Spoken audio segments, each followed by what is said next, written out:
we okay? All right. All right, good evening. I'm Patty McCoy. I'd like to welcome you to our regular board meeting.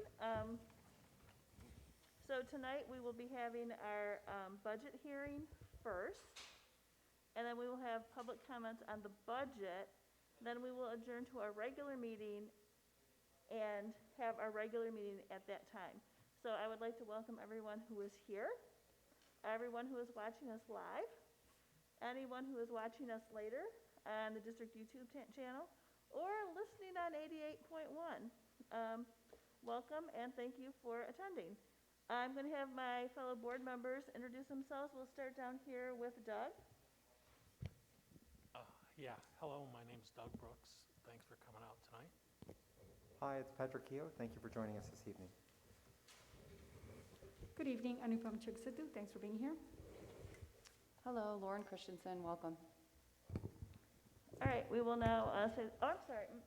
Ms. Merritt, would you like to introduce yourself and your staff? Good evening, Monica Merritt. Welcome to everyone that is here this evening and also to those that are watching. I'd like to begin by introducing my assistant, Ms. Diane Robertson, and thank her for taking our minutes. I'd like to ask the remaining members of the staff to introduce themselves to you, beginning with Mr. Brandon. Good evening, Nick Brandon, Executive Director of Communications and Marketing. Welcome. Hi, I'm Debbie Piaz. I'm the Chief Finance and Operations Officer. Welcome.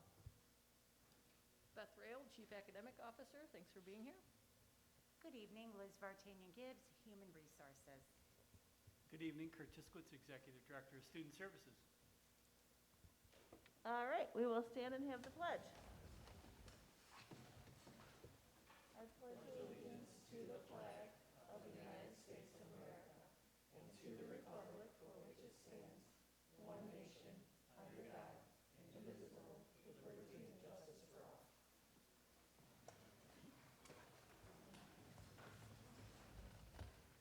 All right, so Ms. Piaz. Good evening. I'm Debbie Piaz. Again, I'm the Chief Financial Officer of the school district, and welcome to the public hearing on the proposed 21-22 budget.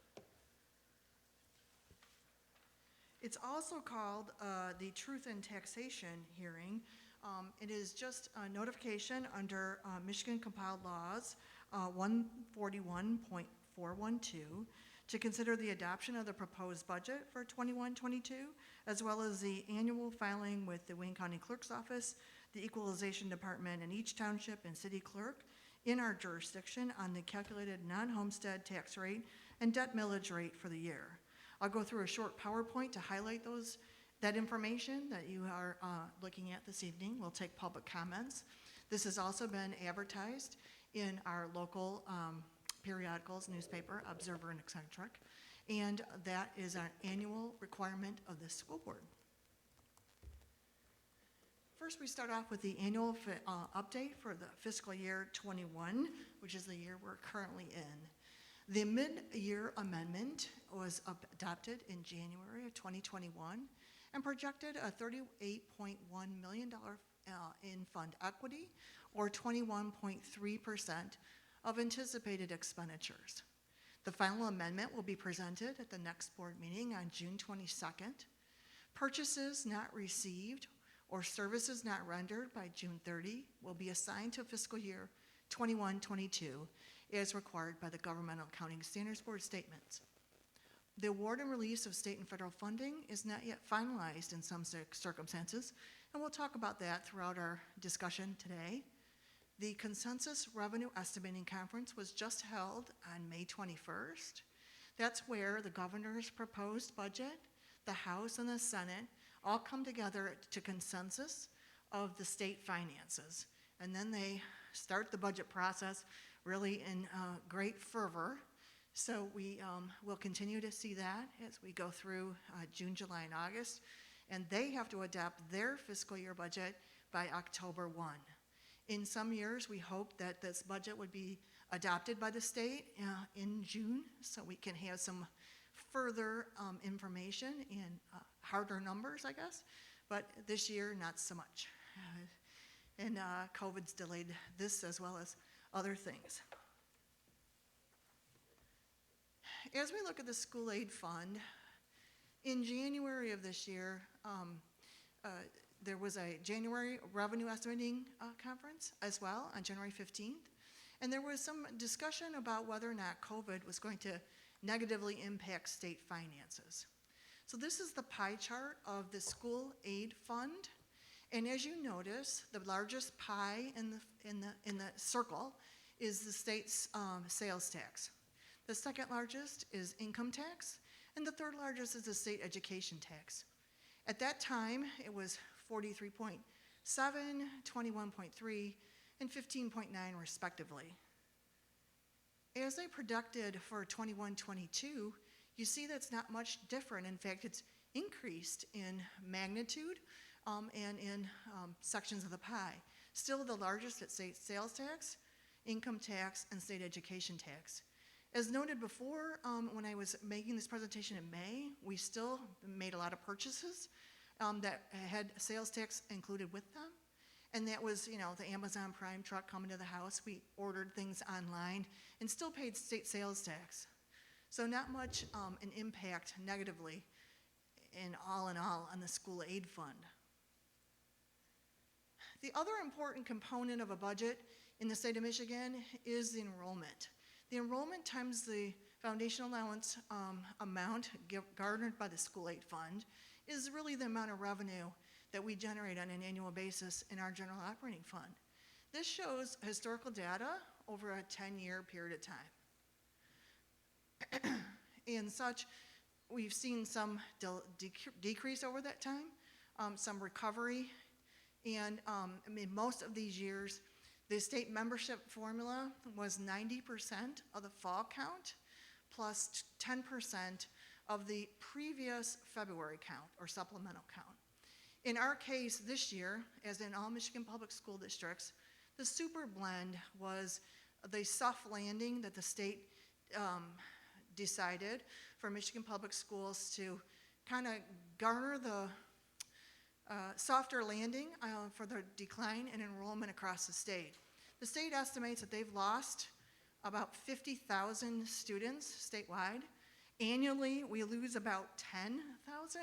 So they're hoping for the recovery of about 40,000 students over the next several months. However, if we had counted our kids like we normally would in a 90-10 split, that number would be 16,639 for this year, which is a significant reduction from the previous year. In order to do the 21-22 enrollment estimates, we look at fall count of 2020, and then roll those kids forward. So if you were in first grade, then you become a second grader. If you were a third grader, you become a fourth grader, et cetera. That number would be 16,702. But we rolled for staffing this year, looked at what our demographer, Sanford and Sons, I said it again. I'm so sorry. It's Stanford consultants that do our demography work for the school district. He looks at most likely, high, low, and then does an average of high and most likely. And those ranges are close to what we used for our assumption in enrollment. And so this year we used 16,443, and then also maintained the distancing in the classrooms, although we're hoping some of that would be lifted in the fall, but we just planned for 3 feet in the classrooms and 6 feet in the cafeterias, just to be safe, but we're hoping for a better outcome as we go through the summer. So then the 21-22 outlook. State foundation aid, we were using the governor's proposal. The governor's proposal is kind of, sort of, between the House and the Senate. So she had in her initial budget about an increase of 164 per FTE pupil, a decrease of the 11D money that was a categorical just for last year, and then an increase for declining enrollment stability of about $139 per pupil. This is, again, the governor's proposal. The House had, about $100 per pupil. The Senate had about $250. I think I got that right. So this one is kind of, sort of right in the middle. We're using enrollment projections, like I stated earlier, of 16,443 in membership state aid. We're reverting back to the 90-10 count, membership count, and maintain physical distancing in the classroom. Again, we're still awaiting decisions on state and federal funding. We looked at our enhancement millage. This is year 6 of 6 for 21-22. In the first round, I'll say, of enhancement millage countywide, and we increased it by 2%. We've done better than that in other years, but this will be the last year we, I guess, don't have to share. So we'll have to share on a going forward basis after 21-22. The MIPSRS rate is the Michigan Public Schools Employee Retirement System. That's mandated by state law. It's going up to 28.21 and 14.51 for the unfunded section of the retirement rate. In addition, the healthcare hard cap increase is about 3.3% for this next year. This is the taxation piece. So because we're a Michigan public school, part of 1994's Proposal A said we don't pay as homeowners taxes that go directly to schools. We now use 18 mills at non-homestead, which is commercial property. We use that 18 mills that's assumed by the state of Michigan against our foundation allowance formula.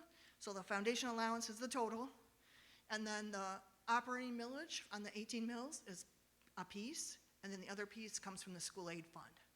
So if we don't levy that 18 mills because it's not authorized, then we have a permanent loss in some of our funding. So you always want to look at that because you have Headley and truth and taxation calculations that are required on that 18 mills. So your authorized number is higher. In this district, it's over 19 mills at this point, but you can only levy 18. Debt millage, we have done well in our taxable values district-wide, so I'm just out of breath. The debt millage will be rolled back to about 4.00 mills. That's the increase of the taxable values in the district. We take a look at all the amounts that we have to levy to pay for our, I call it the mortgage on the house. So periodically we've approved for bonded indebtedness to finance some of our improvements to our buildings. We then have to pay that back over a period of time. So the payback is now currently at 4.02, and we'll go down to 4.00. As we move through the budget process, just wanted to highlight that, as I have in May when I was here talking about 21-22. Our assumptions and our calendars are developed in the fall of the year. The budget packets go out in the winter. The finance department has reviewed those budget requests, and the initial budget was developed. Superintendent and core team have gone through that with the Finance and Operations Committee on several meetings, as well as budget sessions held virtually with the entire leadership team to collaborate on those investments and reductions. And then tonight culminates with the public hearing. As we stated earlier, the revenue includes the governor's proposal. The enrollment projections do have a loss of 776 from year to year. Part of that is the loss of the super blend as the method used to count students. So we'll now go back to the 90-10 split. And then those losses will continue on a going forward basis of about 250 to 300 FTE annually. A lot of that is due to birth rates in this state. So we're just seeing that across the board all over the state of Michigan. The grant levels we held at the 2021 levels, even though there are some we've just received one of our initial allocations of grants, but they're still working on all that stuff on a finalized basis, and we haven't received any of the federal ESSER $2 yet. That award letter is pending. It should be here sometime soon. I actually have a meeting with the House and Senate Fiscal on MSBO's annual June conference. It's tomorrow morning at 7:30 a.m. And so we'll hear more from them in the morning. In the enhancement millage, we do have an increase about 2%. On the expenditure side, as I talked about the MIPSRS rate, the hard cap increase, we do have a transportation contract with Durham School Services, and the drivers have negotiated raise increases to the extent of $464,000. The increase in the custodial contract we voted on last board meeting. There's an increase of $696,000. Again, wage increases to those staff that are included in those contracts. The increase in utilities is based on energy consumption. So part of the HVAC mitigation strategies is to maximize outside airflow. And when you maximize outside airflow, you're changing the air about every six times an hour. And when you do that, obviously it takes a little bit more energy to run your systems. We reinstated our textbook budgets and reinstated some of our one-time prior year reductions. We also looked at 3 feet physical distancing, so we really held the staff kind of to last year's levels. We assumed 15 teacher retirements. And then in our transformations process, we really looked to investments that really maximized our staff to help support students over this COVID year, I guess, to say. And that would be in the areas of increased student support at the elementary level, increased counseling support at the high school level, and then increased social and emotional supports at the middle school level as well. So across all 3 levels, we have investments to help us with social and emotional supports of students. This is part of the budget highlights, but our investments for 21-22 really focused on safety and security for staff and students, maintaining those SEL supports, and looking at unfinished learning due to COVID. So those were really 3 themes that came through the leadership team, the superintendent, the core team, and even the Board of Education, who all supported that activity. So at the very end of the day, revenues are in excess of $177 million, expenditures about $184 million, for a $7.3 million deficit. That would take our fund equity to 16.7%, or approximately $30.8 million. We hope to do better than that. We hope that this is worst case scenario. As I stated earlier, there are some federal dollars that are pending. We also looked at ESSER 1, which we did receive this year, ESSER 2, which we're still waiting the grant award, and ESSER 3 is still on the floor of the House and the Senate. I believe the House bill has passed, but it's on the Senate floor for consideration, and the Senate bill is still in the Senate. It hasn't moved to the House. So once that all happens, hopefully we can get further relief for these dollars, but I can't bring you a budget that I can't know the numbers of, and so this is the kind of the thing we're dealt at this particular moment in time.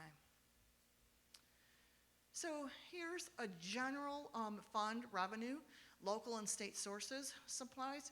So if you look at from left to right, the fiscal year 1920 is the actual audited financial statements. The second column is the fiscal year 2021 mid-year amended budget.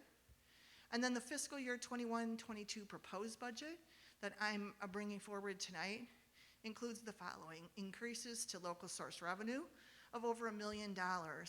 And as you see, it's really in 2 different sections. The property taxes that are increasing on the 18 mills of non-homestead property, as well as a reinstatement of some of our student activity programs, our rental income, and other local sources for hopefully a return to full in-person instruction in the fall. State revenues have a loss of enrollment, but an increase in the foundation allowance formula. So it's those 2 things offsetting. The MIPSR is cost offset, and the 147C dollars are exactly tied to payroll, so that's why they increase year over year. We had some state aid adjustments too. So all in all, state revenue will decrease about $1.4 million. Revenue we have staying static for the qualified school construction bond interest subsidy, as well as Medicaid outreach. And finally, I talked about the enhancement millage increasing by 2%. That's the 132.6. So year over year, our revenues really remains pretty static. We go from 177.2 to 177.1. Moving to the other side, in the expenditure categories, most of these include the staff salaries, staff benefits, and all the other increases in hard caps and things, and MIPSR's rates that I talked about earlier.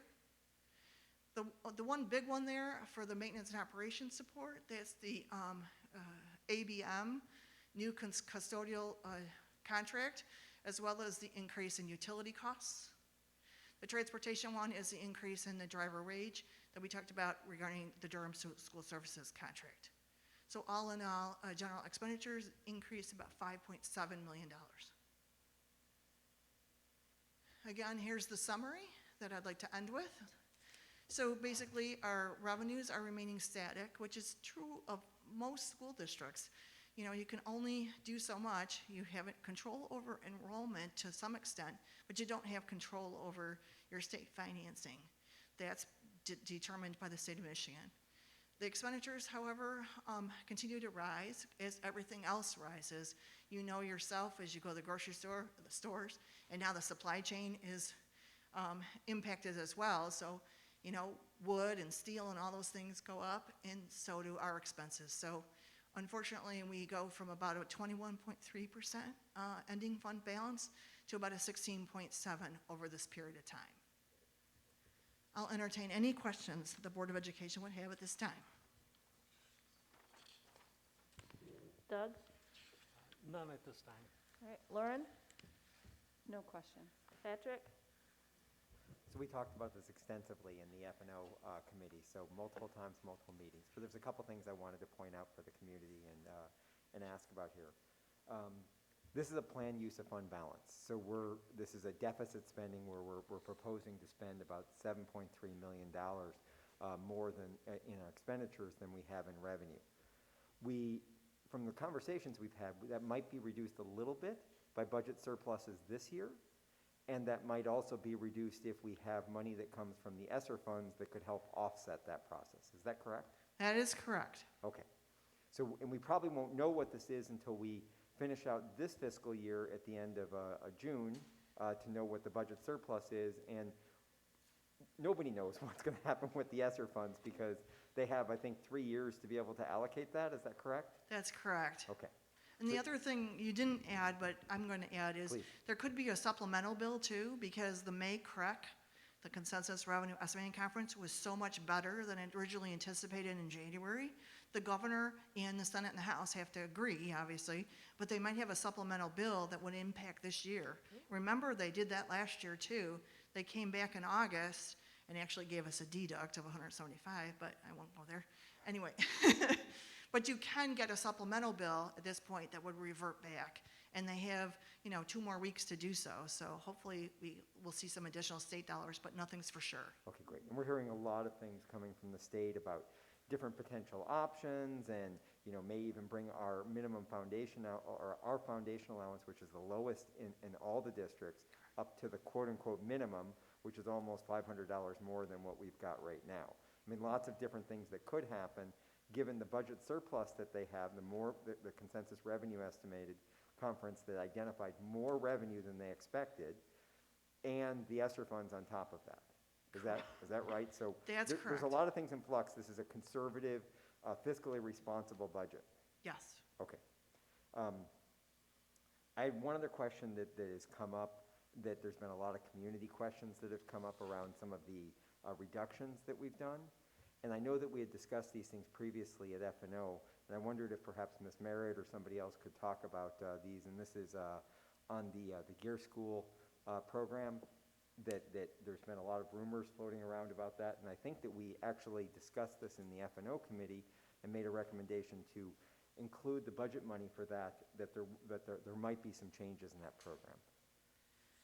So I can address, it's my understanding that this weekend, some misinformation was communicated throughout Facebook saying that the Gear School program or field trip experience was permanently canceled, and that is not the case.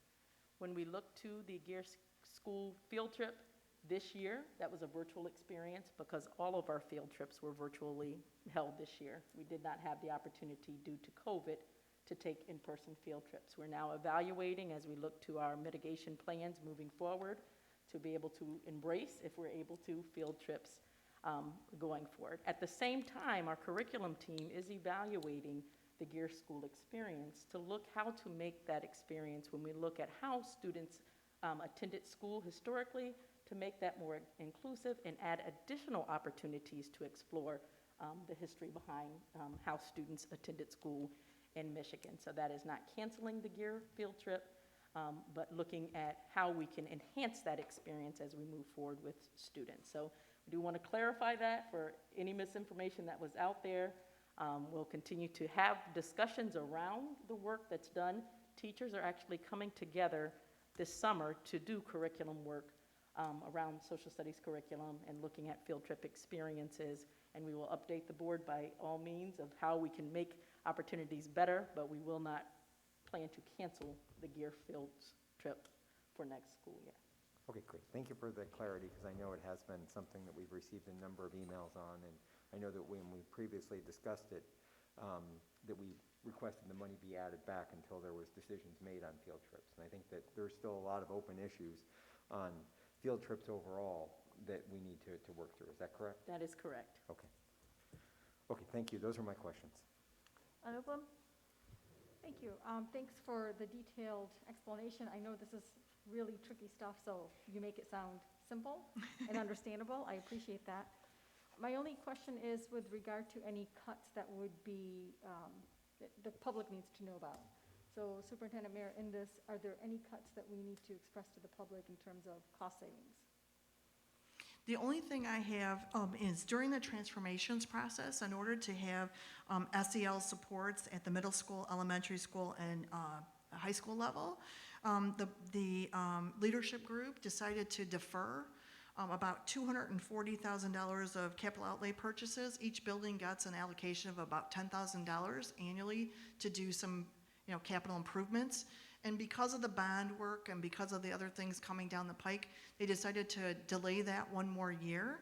So they're not going to have that allocation to them for capital outlay purchases. They decided to wait one more year and not have that. So that would be the only reduction that we made in order to get those social emotional supports for students in the fall.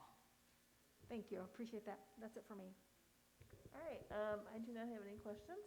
I just want to point out that this was a great presentation. I appreciate all the work that you have done. But for the public, I think that we need to understand when Mr. Keogh was mentioning that our foundation allowance is the lowest, that the planned use we have of fund balance, this is not sustainable in the long haul. If we spend, 5% of our fund balance every year, it's not going to be very long before we fall off that cliff. So the only way at this point is for Proposal A to be somehow made into the equitable funding model it was promised when we voted on it in 1994. I just wanted to point that out, that we need to advocate for equitable funding for our schools. I wholeheartedly agree, and the governor has a new plan and a new proposal that she's launched just recently is May 27th, in which she wants to look back at the school research collaborative that Superintendent Merritt and I were involved in, and to grab some of those investments with the extra dollars that the state school aid fund is estimated to receive over this next year, and try and get closer to that 9590 or 9500 plus, and we're nowhere near that at currently 8111 as our foundation allowance. So more to come on that, but I wholeheartedly support that. And we also do long range forecasts, and so we'll bring those to the board through the F&O committee as well as we go through this next period of time. But I appreciate the board's time this evening for this. There's also budget books that back up all these numbers. This is just a summation of the work done. And I want to thank Devin Kling, the finance department, Barb Kilgore, Annette Jory, and everybody who helped put all these this information together for this public hearing this evening. Thank you very much. Thank you. So the cards I got for citizens' comments are all for the regular meeting. Is there anybody here who wanted to make a comment on the budget? I was going to talk about the interschool, is this part of the budget or the regular meeting? You can come on down now. All right. Are you Michael? I'm Michael Cross. Okay. I was happy to hear that If you clarification. Just Sorry. speak to the microphone so those that All are right. watching at home can hear you. Okay. Thank you. Hello, everyone at home. I'm Michael Crott from Plymouth. I've lived in the Plymouth Canton area almost my whole life. My parents moved here in 1980. So when I did hear about the gear school thing, I was a little worried, like, oh, it's going all virtual. And I talked to my mom. We kind of reminisced. When I was a kid, we didn't do that at Allen School. We went to the Henry Ford Museum, and there was a one-room schoolhouse there. But it was a real opportunity for my mom to tell me a little bit about my own family history and my grandparents, and I learned a lot through that experience of being there in person. My grandparents they grew up in rural Appalachia and during the Depression, so it was you get to hear stories about like my grandpa had one pair of clothes that he wore, and while it was being washed, he would sleep, like he would have to take a nap when his clothes were made, because so like those stories came out through that experience, and there's something about being there that made it really real, and it sticks with me in my mind today, talking about those things. My kids, I have two kids who went to gear school, and of course when that came up, I brought that stuff up with them again, and I talked to them about it. So that in-person experience was really important, and I think if you talk about declining enrollment, that might be something to think about, is like that kind of experience might be a differentiator between like some other kind of charter school or something that doesn't offer that kind of thing. Or you can't really have that experience easily homeschooling, which I know some people were doing during this. I also think the local history, that's just sort of me personally, but I also think the local history angle is important. Growing up in Canton since 1980, it's seen massive changes in my own lifetime. I guess I'm old enough now to remember like what it was like, and that you guys are in education. You don't need me to tell you how history is important and rapidly disappearing in the Plymouth Canton area. Especially, I bike a lot and I go out around that area, and a lot of that land is getting eaten up, and it really gives I like the fact it gives a local connection to kind of the way things were. So we don't forget it wasn't always just IKEA and parking lots and that kind of thing. There was something else before.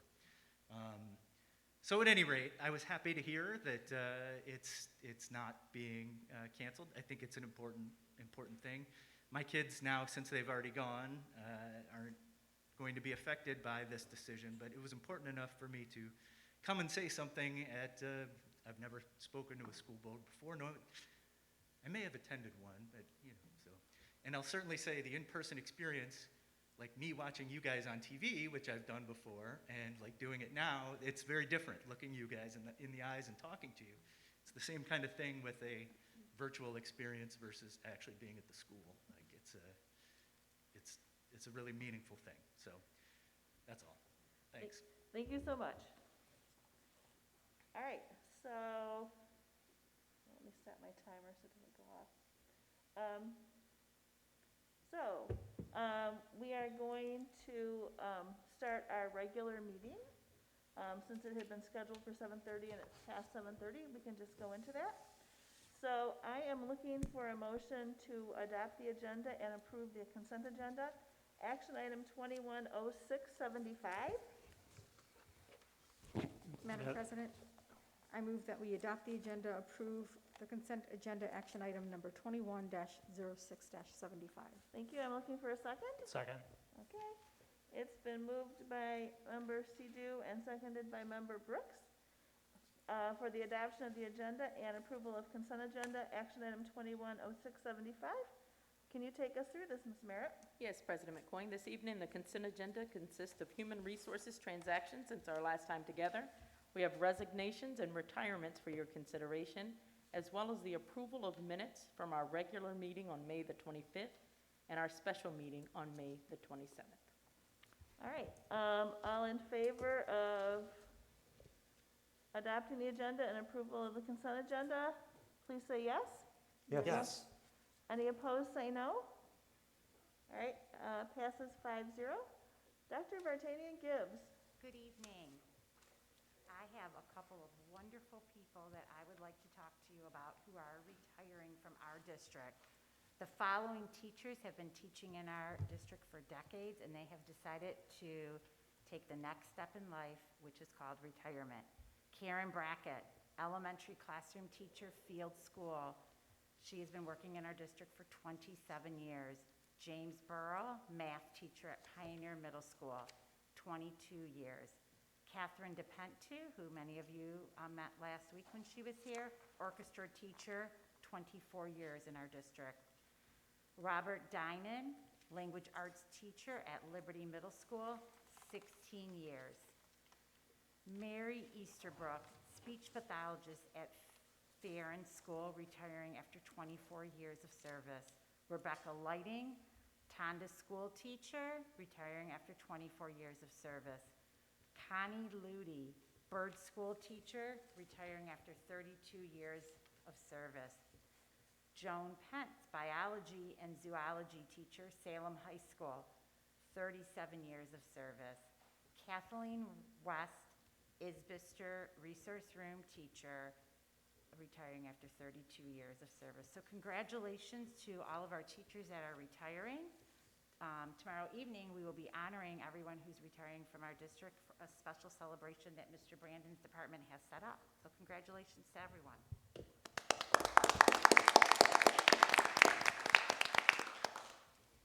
All right, and so now we are on letter B, celebrating success. This will be Patrick Keogh is doing this tonight. Thank you, and I'm particularly excited to be doing this one tonight because the recipient of this is a favorite teacher of one of my own kids in this process. Celebrating success this evening will honor one of our many distinguished teachers here at P-CCS.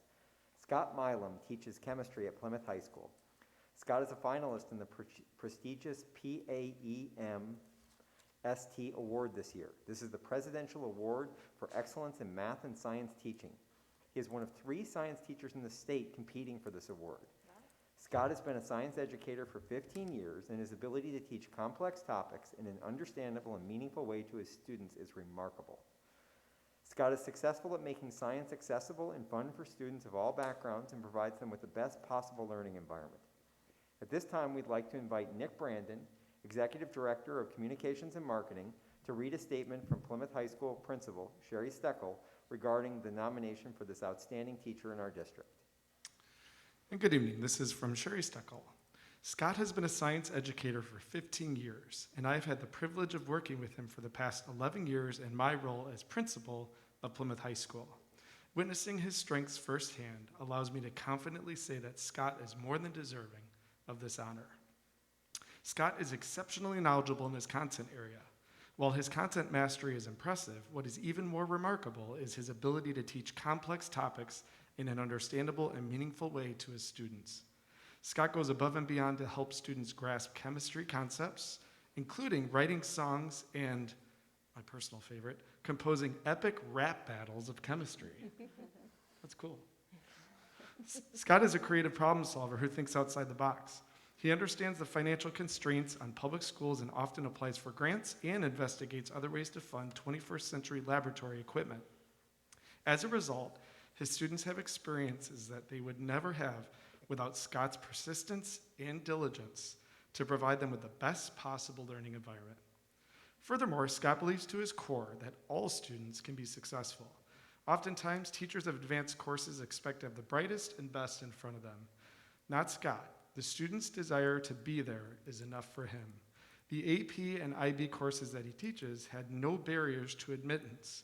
There are no prerequisites, summer assignments, or lengthy homework assignments.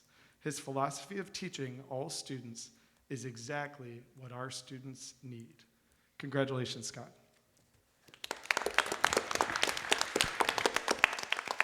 On behalf of the Board of Education, I'd like to present Scott Milam with the Mary Beth Carroll Extra Miler Award. Mr. Milam, would you like to share a few words about the recognition? Don't make me look bad. This is my daughter, Emily. She attends West Middle School right now. I noticed her shaking her head when we were talking about the rap battle, and she may not be excited about it, but I know that the students love it. Also, two of my teachers at West are retiring, but they probably just haven't filled it out. There we go. Yeah, I want to actually say thank you to Sherry Steckel, because I have been applying for this for 8 years, and she has submitted 24 things for me for it. I also thank Casey Swanson, who's the IB coordinator, who also has written a rec letter for it, and has kind of helped me with the application. Yeah, it's been very cool, and if I can just, I did not prepare a speech, I'm so sorry, but I have been able to be in contact with some of the best teachers throughout the United States because of this, and many of them are in my pod. And the whole process has been really cool to be able to connect with other people and things like that. And then please don't ask me about it, because I have no idea when I find out whether I won or lost. So I'm just going to forget this has happened until we get to that point. So, but thank you so much. I appreciate it very much. And thank you for all supporting me to be able to do this. So thanks. Congratulations to Scott Milam for earning this esteemed recognition.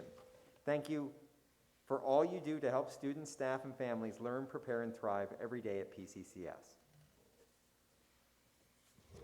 All right, thank you so much. So now we are on to C, which is board committee reports and action. Up first is the president's report. I do not really have a long report tonight, because that's not why people showed up here. I would just, on behalf of the board, we would like to thank the school staff for all of their hard work this year, now that the year is finally winding down. And I know the community appreciates it, and enjoy your summer. You have certainly deserved this rest. Coming up this week, we have graduations start tomorrow with stark weather, and then Saturday and Sunday are the other 3 high schools. So very exciting. And also tomorrow, school board members will be attending the retirement celebration, so we're very much looking forward to that. Up next is student performance and achievement with Anupam. Thank you. We met last week, and we actually got a deep dive of the Panorama tool, which is a tool that we're looking to adopt for social emotional support, as well as looking at school climate, basically improving the overall well-being of our students and building success through that portal. With that, there is actionable data that the staff can use, so I'm really excited about looking at Panorama as a tool for P-CCS, again, in terms of supporting our students with social emotional learning and looking at academic support built into the system. We also got a deep dive into what the fall would look like, which you're going to get a chance to see later today, and another review of the summer school program, which we already looked at.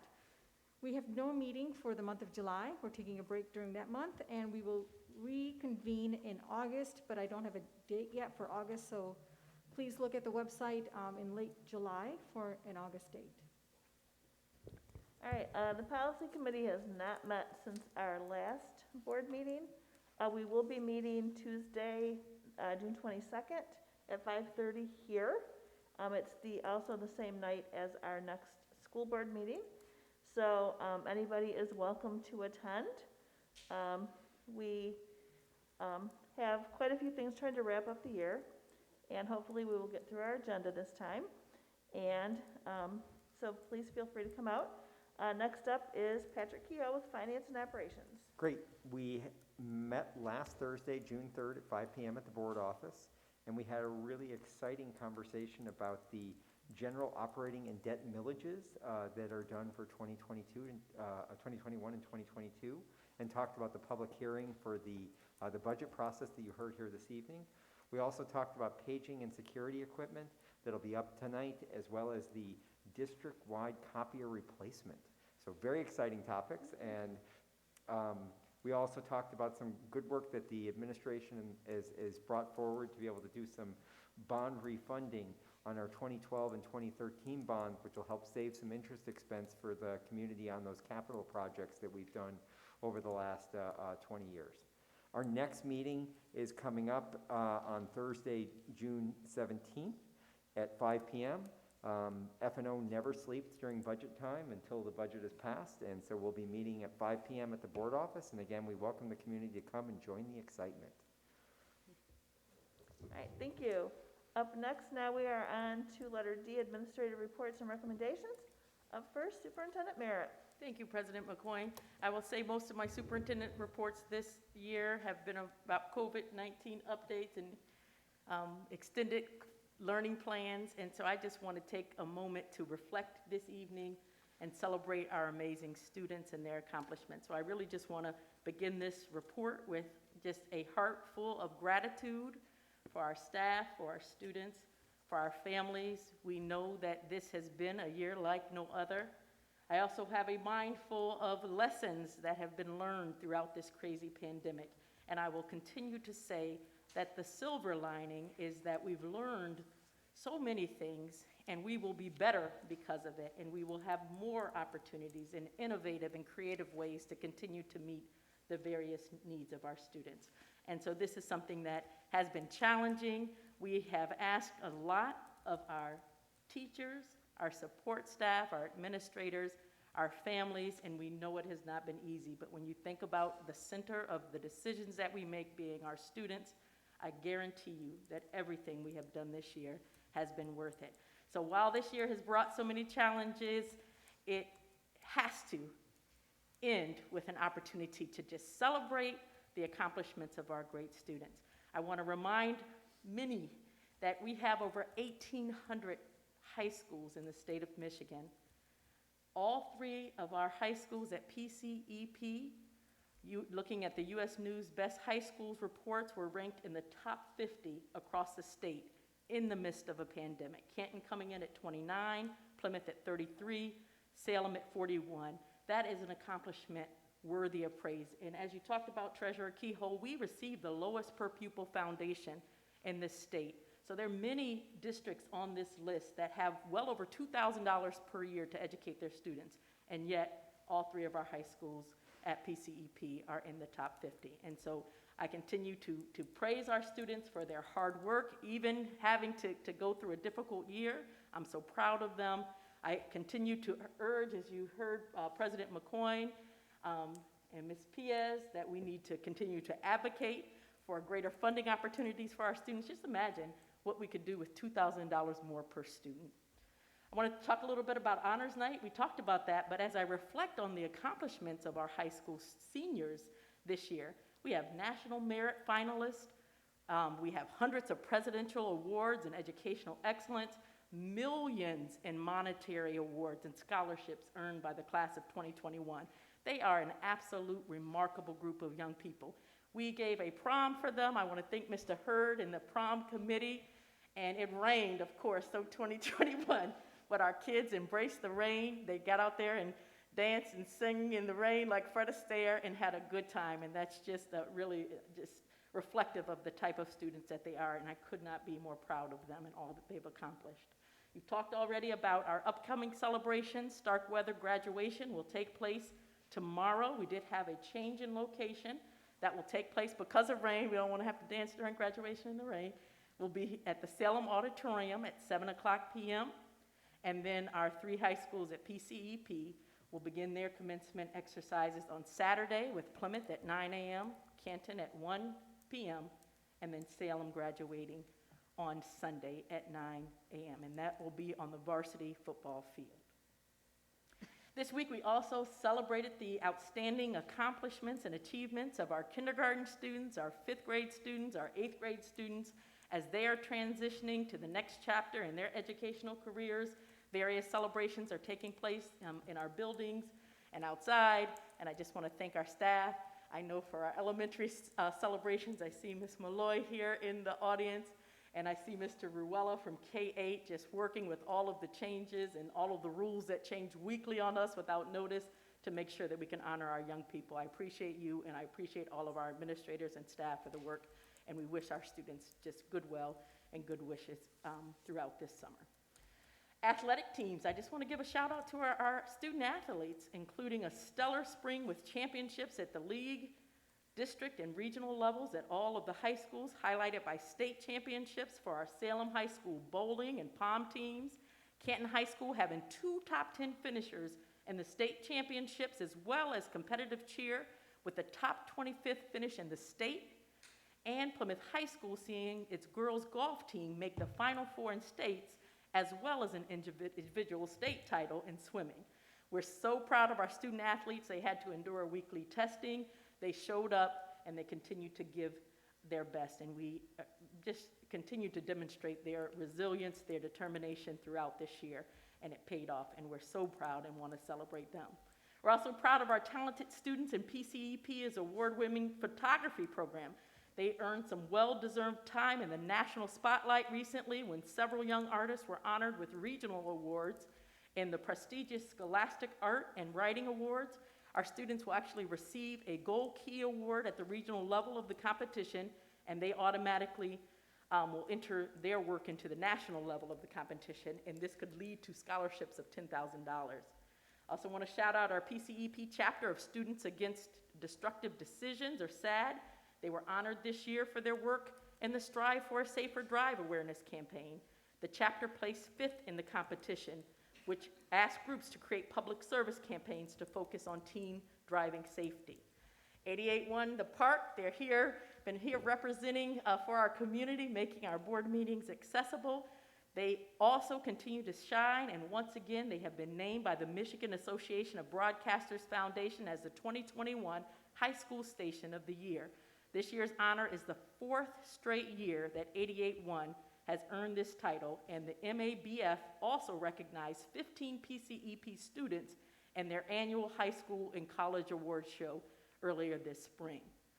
There's so many other fantastic awards and accomplishments of our young people, and I would spend hours this evening, which I will not do, but I want you to make sure that everyone here and in our community listening, you spend some time with the LPT Spotlight section of our official district website.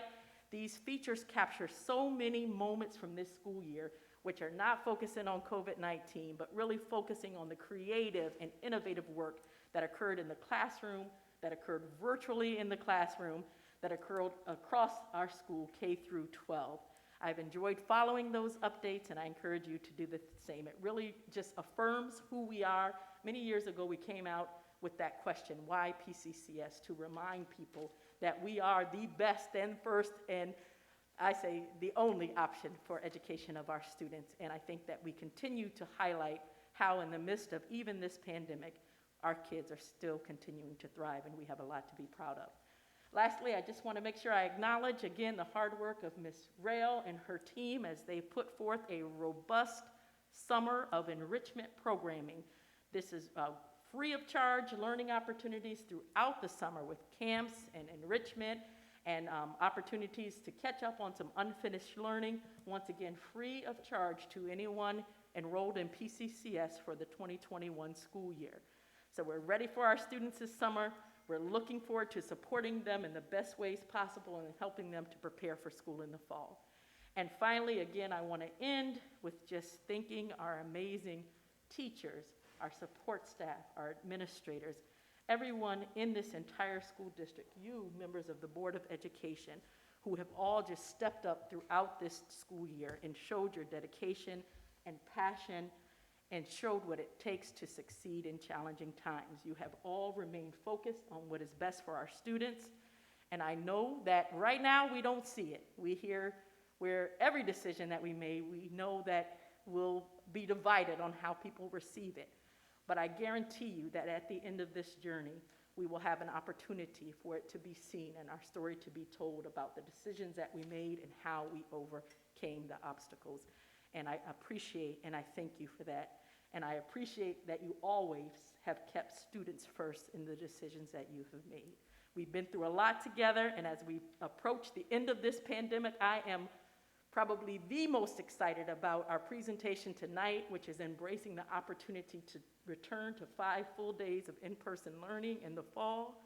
I have a sense of hope, optimism, enthusiasm that I haven't had for a while, because every time we get excited, there's something that throws us back. But I am so encouraged by the opportunity to not just resume normalcy for our students, but for what we are about to do, which is once again opening up a world of creativity, innovation, using the lessons learned that we've had through COVID-19 to be a bigger and better school district for our students.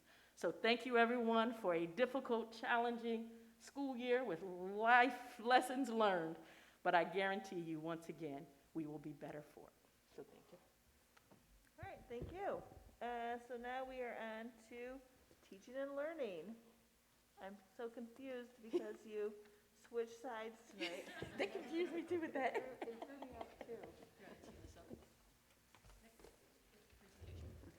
All right. I'm going to kick us off this evening and then turn to our Chief Academic Officer, Ms. Rail.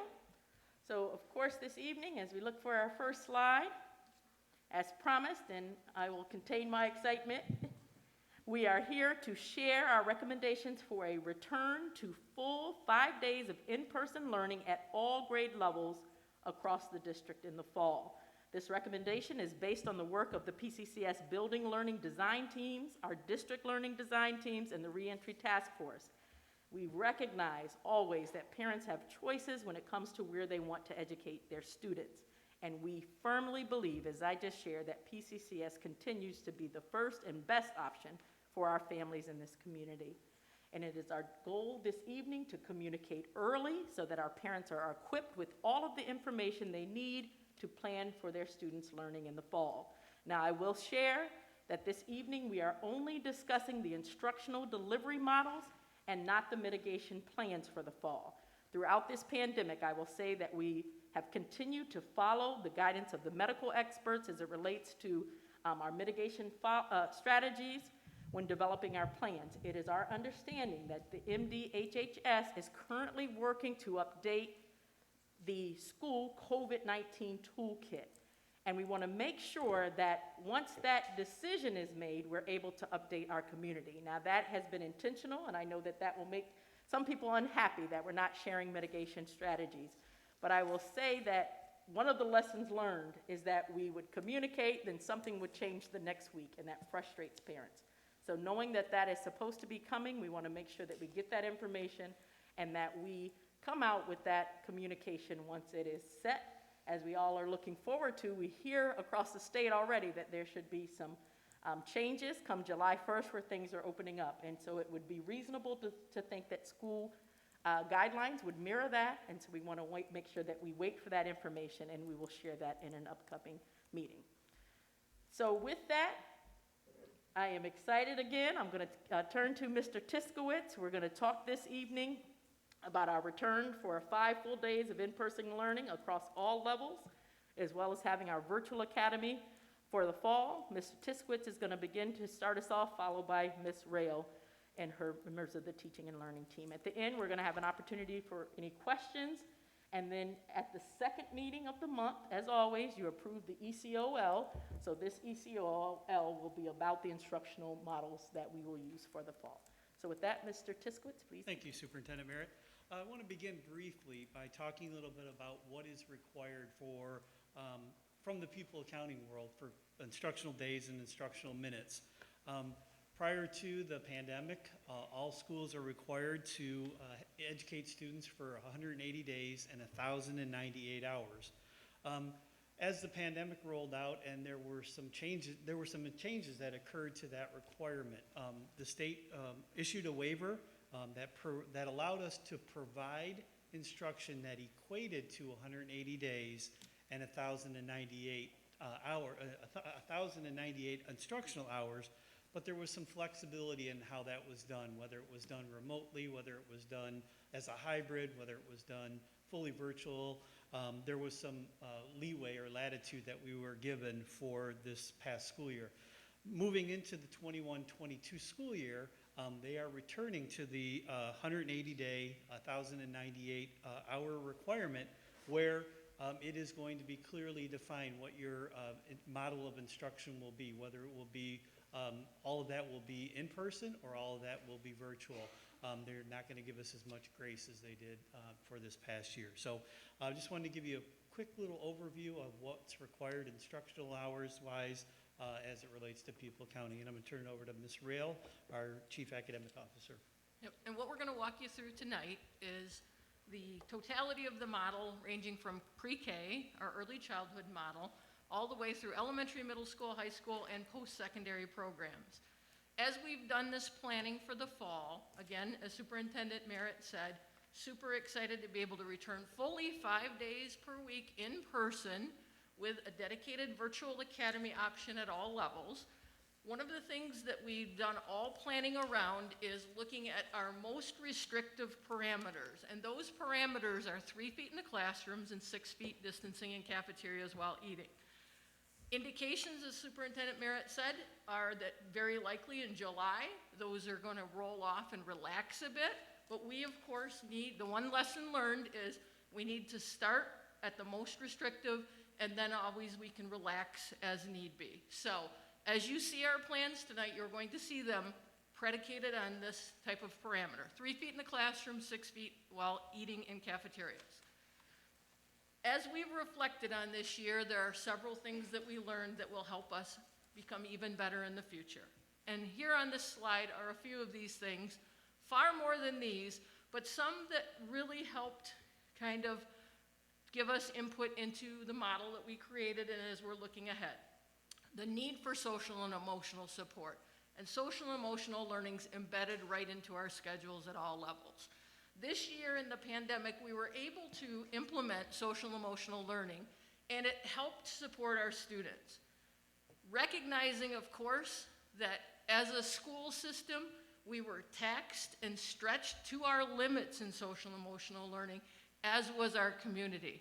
So as we worked and partnered with our community organizations, the social and emotional needs of our community and our young people were overwhelming this year. So as we continue to move forward, we want to embed in what are called those Tier 1 supports. So as you see our models, you're going to hear us talk about social and emotional learning supports in all classrooms at all levels. You also heard Ms. Piaz mention earlier how we're investing some funding into some additional social and emotional learning supports. That's all intentional based on a lesson that we've learned this year that we continue to grow and support our students. Dedicated academic support time built into our secondary models, our 612 models. You're going to hear a little bit about advisory and something called an ESL time at the high school level. That's intentional to help ensure that we have a champion keeping an eye on supporting each and every one of our young people and helping support them academically, social, and emotionally as we move forward. Instructional technology. One of the things that really helped poise us to do as good a job as possible this year was the fact that we were semi-poised to be a really strong one-to-one district. Many districts across the nation never got to the point where they moved beyond paper packets for students this year. Because we were able to leverage 14,000 devices in our community, we were able to provide support and access to a greater extent to our young people. We were able to ensure that everyone had access. Instructional technology is key to teaching and learning, not just for access, but also for support. So we want to always ensure that we're looking through that lens as we grow and build our curriculum, our assets, and our teaching and learning experiences for young people. Smoothly transitioning our 6th and 9th graders. We had an opportunity this year to do something a little different because of what Mr. Tiskowitz talked about with our waiver. So we were able to take some time to bring our 6th graders and our 9th graders into the building in a little different way. Now, as the factors roll back on with waivers, we're looking at using some of our 23B federal funds at the end of the summer to provide a transition time for our 6th and 9th graders as they enter their next level. So as you look at web and link programs, looking at doing them differently, but bringing our students in early and really helping support that transition well so that our young people have a smoother transition to their next level. the critical importance of clear, consistent, and timely communication. So, oftentimes we got information as a district at the same time families did, which was a challenge for us. But as we continue to grow and ensure that we're communicating well with our families, thinking about all of the venues that we learned about this year, thinking about how we better support timely, effective, and clear communication. And last but not least, the expansion of community partnerships. I talked a little bit about social emotional learning, how we reach out to our community organizations and better partner with them so that we not duplicate services, but expand services for young people. Bring folks into our buildings as much as take our programmings out into the community. Looking at our local community foundations, our local community organizations, taking things on site into our neighborhoods. So all of those things are learnings for us, and they have helped inform what you're going to hear from next. So I'm going to pass it to Maureen Malloy, our Director of Elementary Education, who's going to talk about early childhood and elementary programming. Good evening. So looking to the fall for our early childhood programs, we'll be looking at full in-person models parallel to what we have done in the past in the pre-pandemic experience. We also will be continuing to offer a virtual class option for the preschool early childhood pre-kindergarten program. Our infant preschool special education program, or IPSEP, will be a fully in-person model. At the elementary level, we're excited to come back to school in person 5 full days per week. These experiences in person will include in-person active specials classes, our art, physical education, music, and media, and we will continue on with our daily social emotional lessons across the district in all classrooms every day. And that's part of our morning class meeting. We will continue to have an elementary virtual academy option with virtual instruction 5 days per week. They'll continue to follow a daily consistent schedule, and that will be communicated to families. And we'll continue with those social emotional learning lessons and consistent special schedules so that students are experiencing those specials classes, art, physical education, music, and media, in a synchronous or live remote format as we move forward into the virtual academy experience. And now I'll turn it over to Anthony Ruella, Director of Middle Schools, to share with you some information about middle school. Thank you, Ms. Malloy. Like the elementary team, the middle school team is really excited to be able to return our students to 5 full days of in-person instruction next fall. The middle school team has built our plan taking into account the parameters that Ms. Rail mentioned earlier, as well as feedback from students and families and teachers that was gathered by the building teams. The biggest difference between the model that we're proposing and the model that we're finishing up with this year is that it replaces our 3-period block schedule with a 6-period day that families and students had been accustomed to pre-pandemic. We will continue with a daily advisory period that Ms. Rail described earlier that will be used for social emotional learning lessons as well as academic supports for students. The middle school virtual academy will also, like the elementary virtual academy, be a fully remote learning experience with the dedicated virtual academy staff. Virtual academy staff and administration are working collaboratively on a final daily schedule that's rooted in a block schedule with flexible learning periods to provide staff and students the ability to ensure that students aren't tethered to a screen the entire day. However, they are connected with their teachers and instruction throughout the school day. And that really is going to provide students with multiple daily opportunities to receive support in their classes with their teachers. And then like the other 5 middle schools, the Virtual Academy will maintain their advisory structure that they have now to support SEL activities as well as academic supports. And with that, I'll turn it over to Mr. Hurd, Director of High School Education. Thank you. Good evening, everyone. At the high school level, we're excited to return to a full 5-day per week in-person model for grades 9 through 12 with a 6-period day in the fall at P-CCS. The schedule will also include an enrichment, support, and advisory period built in. At Starkweather Academy, they will be able to continue with their current schedule, which includes 4 classes per day, with 1 being an academic support / seminar and they will remain on their current quarter system. We also will continue with our virtual academy at the high school level in the fall as well. Now I will turn it over to Julie Williams. Thank you so much. Good evening. Special Ed is thrilled, as everyone is, for an innovative return. And so I want to spend just a minute to talk to you about some updates for special ed programming for the 21-22 school year. So most of our students with IEPs, many of our students with IEPs, are included in the level programming that you just heard about. But we do have a couple additional program details that I wanted to just share with you. First, we have programs for students 18 to 26 who are working on a certificate of completion. And we call those programs our Goals program and our Madonna program. Our students that are in those programs recognize those titles. And those programs will be in person 5 days per week as the rest of our programming. We also have programs for students K-12 who need more specialized instruction in specialized classrooms. And we have some of those listed here on the slide. Students who may have emotional impairments, students who are on the autism spectrum disorder, and students with cognitive impairments. Some of those students might really need a specialized classroom. And so we have several of them at the elementary, at the middle school, and at the high school, and they will be following the elementary, middle, and high school schedule, as you heard earlier. And they will be full-day, 5-day-a-week programs. So with that, I turn it back to Ms. Rail. So one of the other lessons that we learned this year is that we need to be prepared for just about anything. But as we look ahead to the future, we are committed to being in person 5 days per week at all levels with a dedicated virtual academy option.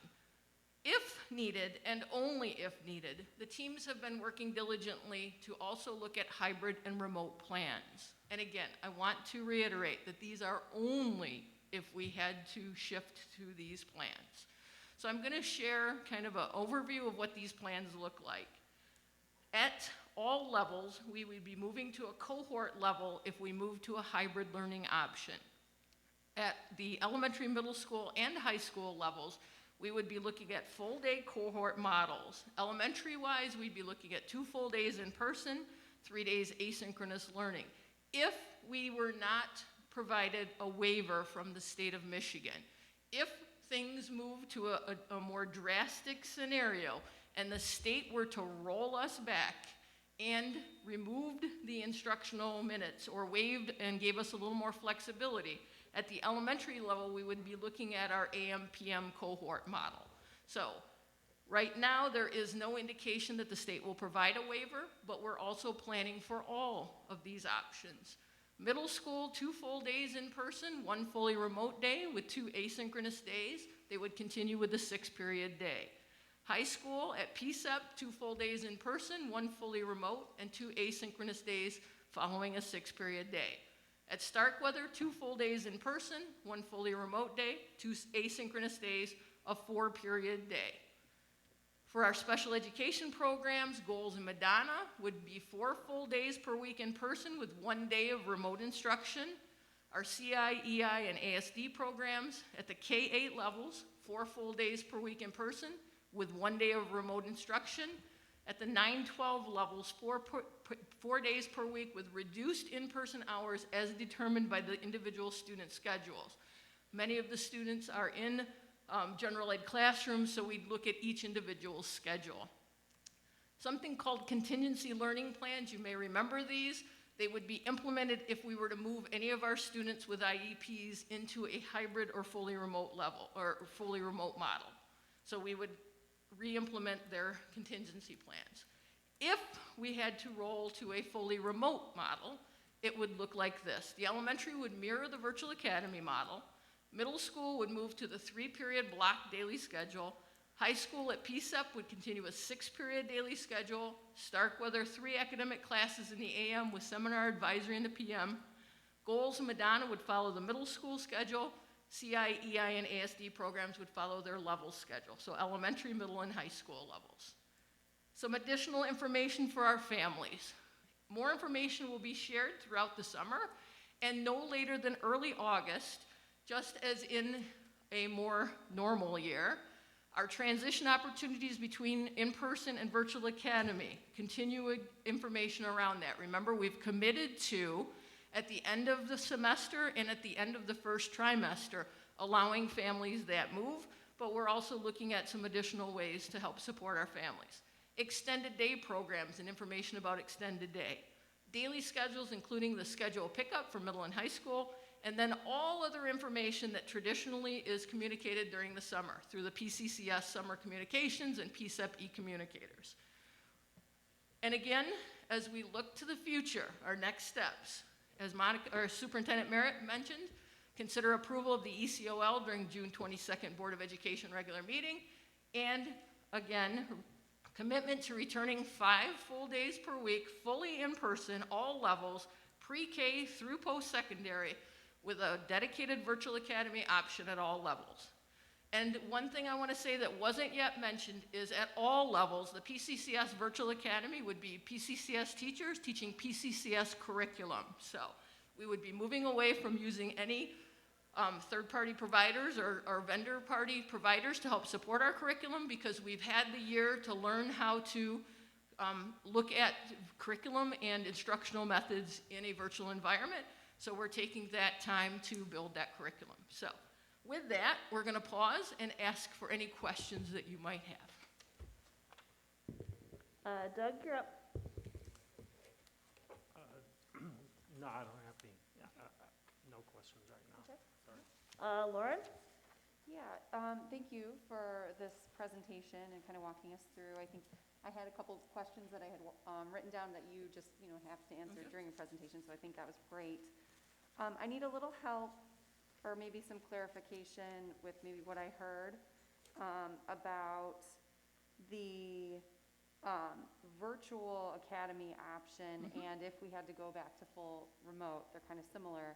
At the middle school level, I see it looks like the virtual academy or the remote is a 3-period block schedule, and the high school is six classes throughout the day. Why is there a difference there? Why block scheduling at middle school and not at the high school, or Yep, and I'll have Anthony come up and speak to the middle school, because each of the learning design teams at the buildings have been doing the work around this and elevated it to the district learning design team. So Okay. I'm going to have Anthony. I appreciate that. Thank you. One of the things that we've been fortunate to be able to do with our planning at the middle level, because there's not as many course options and offerings that we have at the high school, is we've been able to not have shared staff at the level. So our middle school virtual academy staff will be teaching just in the middle school virtual academy. So therefore, they can run a schedule that is unique and meets the needs of those students. So that's why we've been able to build a schedule or work on a schedule focusing around a 3-block day. And then, so I guess my question then, at the high school level, what's the reasoning for going for that, the 6 hours versus block scheduling? Because we did see block scheduling during, this past year, so Yep. can you help me understand? Mr. Hurd could speak to the specifics of that. Okay, thank you. Yes, this past school year, we used couple different scheduling models. Yeah. Some of them worked really well. Some of them, we still had to work some bugs out. With regards to a 6-period day in a virtual setting, it keeps the consistency, because one of the things that we heard and one of the things that we learned was the consistency throughout the school year for not only our staff, but for our students too, because we had a number of different changes. So making sure that we continue with that consistency, and what we've learned is that anytime that you're in that pandemic situation, those schedules can switch. At one time you can be fully in person, one time you can be fully remote. So making sure that we kind of keep it consistent for our students and staff. Okay, all right, thanks. I have more questions, but I'll wait till my next round. Thank you. Patrick? So a follow-up on that last question is, we had a lot of struggles at the middle school and the high school level and needing to keep them aligned with block scheduling because of the shared resources that were there, not only for regular classes, but we were also seeing shared resources for 0 hour. Can you comment on how that's going to work with having the two groups potentially be different? And I recognize where we're at right now, we have no anticipation that we're going to be in a hybrid mode, but we're proposing a model that would be incompatible with that. So I'm trying to understand how that would work. Well, it wouldn't be really incompatible because the students that would be 0 hour at the high school, their time would still be, would continue to be before the middle school day started. So that would be, there's no overlap there in terms of the time period. So it actually works because they're on a 6-hour program, they're not on a block schedule. So therefore, if they're there, then the 0 hour comes before the middle school day, and therefore they just have an extra period that happens in that process. Yes, sir, In the unlikely event that we have to go to hybrid process. Correct, yep, exactly. Yep, that was one of the considerations we wanted to make sure that there would be a smooth transition, there would be no hiccups. Great, thank you. And my next question is around the selection of in-person and virtual. And I know that we had wanted to get some of that information so we can help do some planning in that process, but I think when people made those decisions, where we're at in the community, the level of disease spread, I mean, I'm looking at situations where there's 0 cases in our entire community now, which is very different than where we were when we asked people to make those decisions. I'm worried about us, are we giving, I know we've received a number of emails with people requesting to move to in-person even though they initially selected virtual. Are we allowing people to make that change, or is that something we are deferring until August? So we actually have been allowing people to make that change when they email us.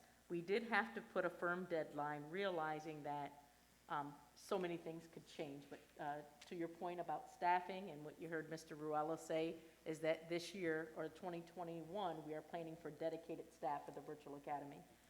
As parents feel more comfortable with the return, most of our requests have been to come in person, not to go to the Virtual Academy. So Mr. Tiskowitz has been working to take care of those requests. Of course, we cannot guarantee, because the deadline was the deadline, but looking to accommodate from those parents that are moving forward. And then we will guarantee a switch at the semester and the first trimester for any family that might at a later time want to make that change.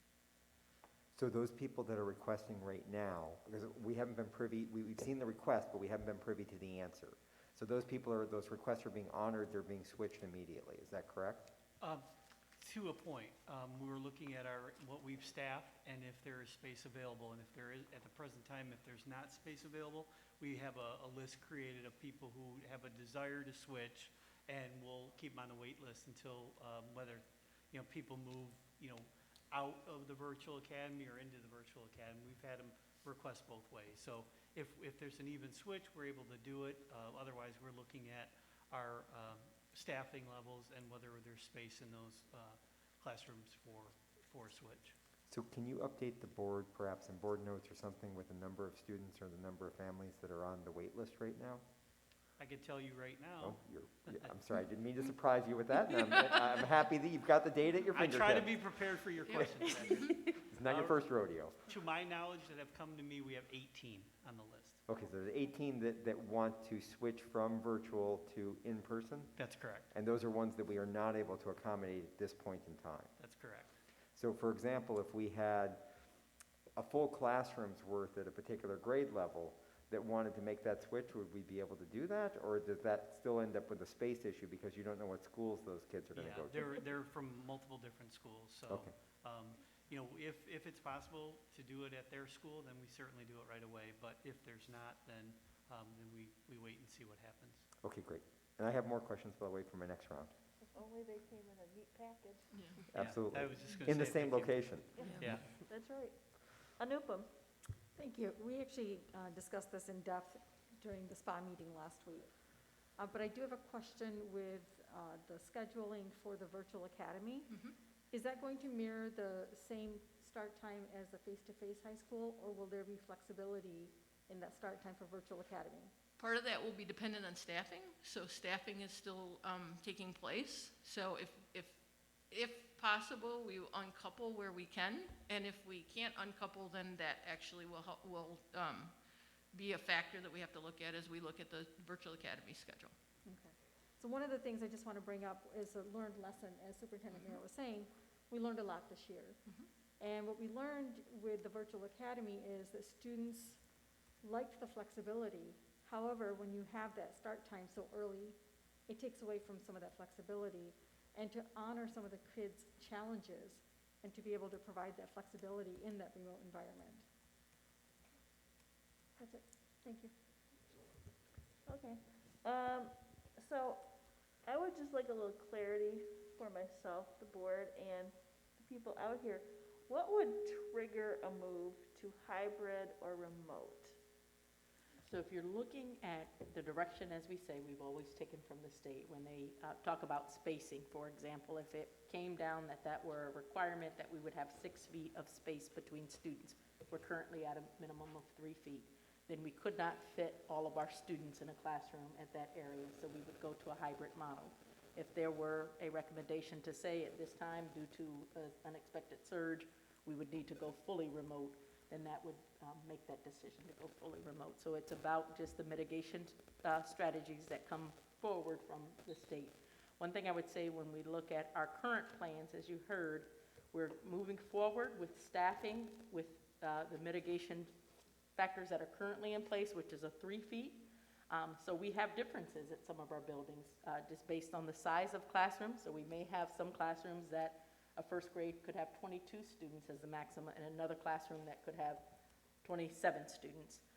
And so if that were something, if that were to change, say July 1st, when across the state they're saying there's no more spacing requirements, then our class size maximums that are established by the board are still in place. So that would allow us then to add more students to that classroom. But then again, if there were to be something that says now you have to go back to 6 feet, that would trigger a discussion to move to a different model. Thank you. And so, yeah, it was nice you talked about having a smooth transition for your 6th graders and your 9th grade students. Is there anything planned to help support families, to help them transition their children better into 6th grade and then into 9th grade? Because it's a big jump. Mm-hmm. One of the things we've done is engaged in some conversation with parent council about how we might work better to help support families in a number of different ways. For example, recently, Frank Ruggiero and I did some information and some sessions with, a session with parent council around social emotional learning. And as we look ahead, thinking about how we leverage our partnerships with families in a different way to help get feedback about what supports they need and also provide some of those supports. So had some preliminary conversations around a parent academy and some different ways that we can work together to really help provide and help meet the needs of our families as we look ahead next year and beyond. Thank you. Doug, do you have anything? Yeah, I was interested in, just for the record, finding out how many students are we going to be having in the classrooms for elementary, middle school, and high school, what we plan for and what actually we might have. You mentioned 22 or 27 students. I just wanted to write it down. So it definitely varies. Again, so they actually physically measure the classroom to say, right now, our standard is the 3 feet. So what would it take to achieve 3 feet? And that's a K-5 scenario. So we do have, throughout the district, different class sizes for elementary. When you look at secondary, we staff based on a formula. So our class size parameters, we staff at the middle school for 30.25. We staff at the high school for 31. For the fall, we've used the formula of 27 students at the middle school and 30 students at the high school. So automatically, all of our buildings will be overstaffed in order to account for, if this 3 feet still remains in place, we can start off. And if it doesn't and we don't have movement, then we are fortunate to have really decent class sizes, which I think is also helpful strategically when we're looking at the unfinished learning through COVID-19. So we'll have that year of those staffing levels. But it's a really big range from K to 5, depending on the building, and then you'll have that consistent number at middle school and high school. What kind of range? I think probably 22 was the smallest class. Mr. Tisowitz, can you help?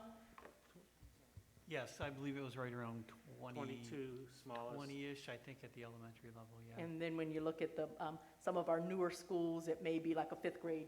Yeah, 25, I think, was the top. Okay. I think we had 28 at some of them. 28, Yeah. Okay. what about the, oh, that's okay. Those are the numbers I was looking for. Thanks.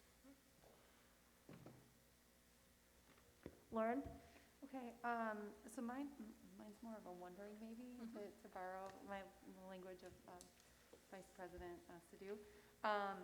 You know, assuming that everything goes well in the fall, we start to relax, maybe we don't have to do our extended continuity of learning presentations each month to approve that. You know, just kind of thinking about lessons learned here and wondering, you know, we have the learning design teams at each level. Is this something that you think will continue kind of beyond that? Like this is maybe a value that we're seeing added, having these folks get together and we plan to continue both the building learning design teams and the district learning design team moving forward because it's been a very powerful way to get a number of voices at the table. The one thing we have learned though is also making sure that we have good structures in place to ensure that those teams are communicating out to the greater whole and getting information back from the greater whole in each building as they then elevate stuff to the district learning design team. But those structures are planned to stay in place moving forward. Okay, thank you. Patrick? So I just want to double check one thing, Ms. Mary. I think you mentioned, and you might have just been using it as an example, first grade, 27 students. I said 22. So when I said 27, I think I was looking at, so our class size maximums didn't change. So Got it's it. So 26 for it's- kindergarten through second, 29 for third, Okay. and 30 for fourth and fifth. So you may have some buildings that first grade, they never would go over 26 even if you had a larger building. Got it. The So- 26.1. So it's the board guidelines or the board policies in terms of maximum class sizes or 3 feet, whichever is lower. That is correct. Okay, perfect, thanks. My next question is one that we've seen as a lessons learned that's been particularly challenging during this process. And I think it's something that would be impactful even in normal time, and that is absence education. We saw a lot more absence education challenges where students were quarantined, but they were not able to learn, or I'm sorry, they were not restricted from learning. They just had no mechanism to do that. And I know that that's kind of, what is the plan for that in the fall? As we look ahead, thinking about how we leverage Canvas and help support our students who are not necessarily face-to-face in the classroom. The other thing we're talking about is as we're designing the curriculum for the, as we're designing and updating the curriculum for the virtual academies, thinking about those resources that we create within those as well and how they could be leveraged to help support our students who are absent.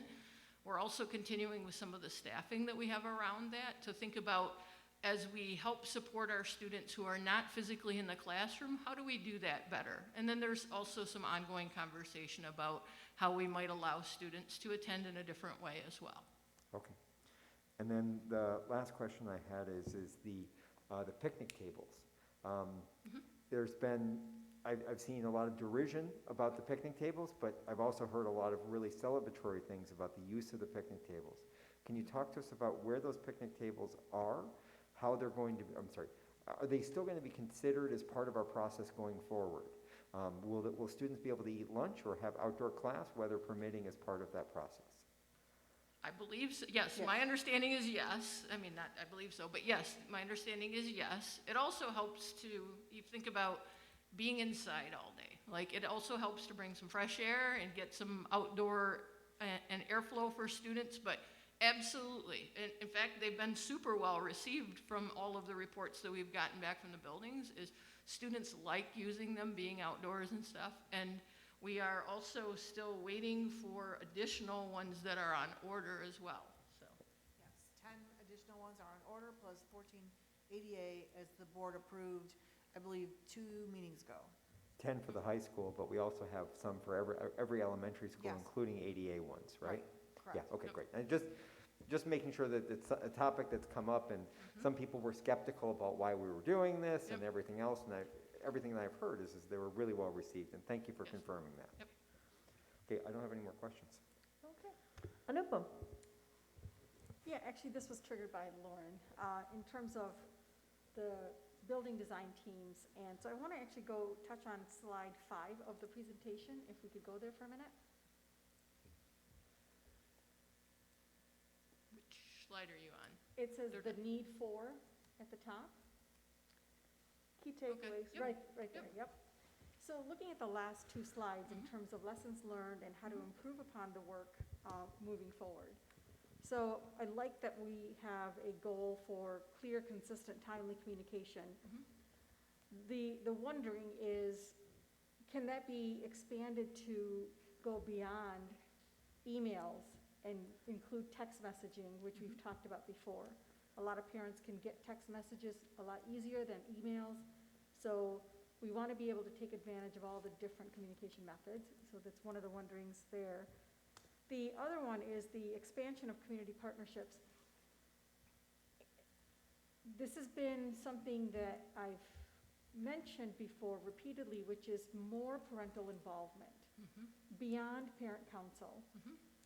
There is a need to get more voices heard from our community. We have a large community, and to simply just rely on parent council, is not enough. One of the great things that we've learned are those virtual town halls. If you don't want to do them face-to-face, let's do a virtual town hall and, get those going a couple of times a semester, just so that people feel, number one, they're getting the information, and two, they feel like they're getting heard. Yep. And as a team, we've talked about continuing those and thinking about, as we move forward, what communication venues worked really well for us and which ones are maybe a little too clunky. But as the more venues that we use effectively, the more likely we are to provide communication to all of our stakeholders across the district. Right, and I think we saw the success of parent-teacher conferences being virtual. That was a huge success. And to see if we can take advantage of something like that. So that's it. Is that, you have the last question? Yep, I'm done. Okay, just checking. Thank you. So I think most of my questions, I was wondering about like the virtual academy. So I know that this year we were allowed to do that. Did we need any special permission? Because I know in the past to do that. In the past, you needed a waiver under what is called 50D, but we no longer need a waiver to do that. We do need to provide structure in place up front and communicate with our pupil accounting auditor about how we are tracking two-way communication, all of those things. So there are structural pieces that we need to put in place up front. We also applied for and received building codes for all of our virtual academies, although this year our high school will remain attached to our high schools, but that also helps us leverage and build for the future of our virtual academies as they move forward, and we look to a couple of years out where we look at multiple pathways into the virtual academy and within the virtual academy. So our initial planning and discussions have been around both a synchronous, asynchronous split like we have currently, an asynchronous with additional teacher support, and some innovative things like perhaps a PBL academy and things like that. Those are a couple of years out, but the planning is taking place now to leverage us to move to that and be innovative in our structure around how we provide support in a number of different ways for our young people. To Anupam's point about looking at how we look at some of the start time things and get to some of those things. We're looking to the future to be able to do that as we leverage a virtual academy for that purpose. Thank you. And I wanted to make a comment about the specials for elementary. For people who missed our last meeting, when they talked about Media Center, we have the approval tonight of materials needed for an exciting curriculum that the media specialists have put together. So if people missed our last meeting, you might want to go back and take a look at that, because I think that will be really exciting for our students. Does anybody have any more questions? All right. Thank you so much. This was excellent. Thank you.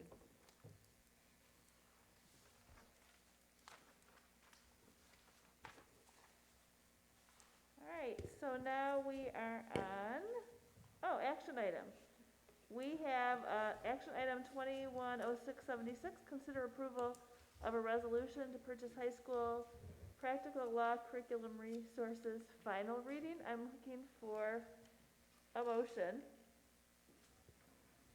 Madam President, I move that we consider approval a resolution to purchase high school practical law curriculum resources, final reading, action item 210676. Thank you so much. I'm looking for a second. Second.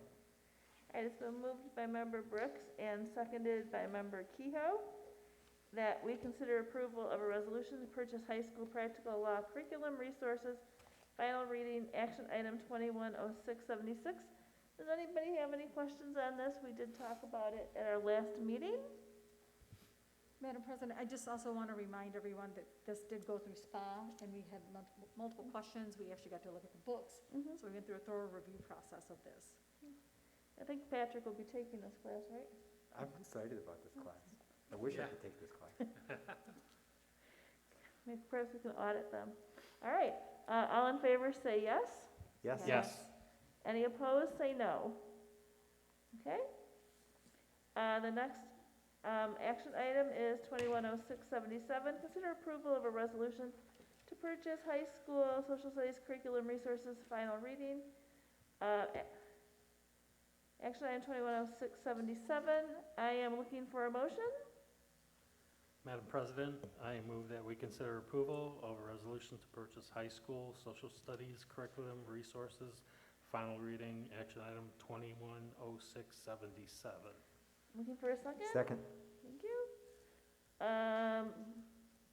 Are there any questions? As Member Sadoo did mention, we discussed this at our last meeting, and it went through SPA also previously. So does anybody have any questions or comments on this? All right, all in favor say yes. Yes. Any opposed say no. All right. The next action item, 210678, consider approval of a resolution to purchase elementary media curriculum resources. Final reading, I'm looking for a motion. Madam President, I move that we consider approval of a resolution to purchase elementary media curriculum resources, final reading, action item 210678. Second. All right, it's been moved by Member Brooks and seconded by Member Kehoe. Consider approval of resolution to purchase elementary media curriculum resources. Final reading, action item 210678. Does anybody have any questions about this? All right, we did discuss it at our last meeting, and it also went through SPA. Yes. All right, all in favor say yes. Yes. Yes. Any opposed say no. All right. Now we are on to 3 in-person learning survey for P-CCS Safe Start students. Dr. Michael Lance.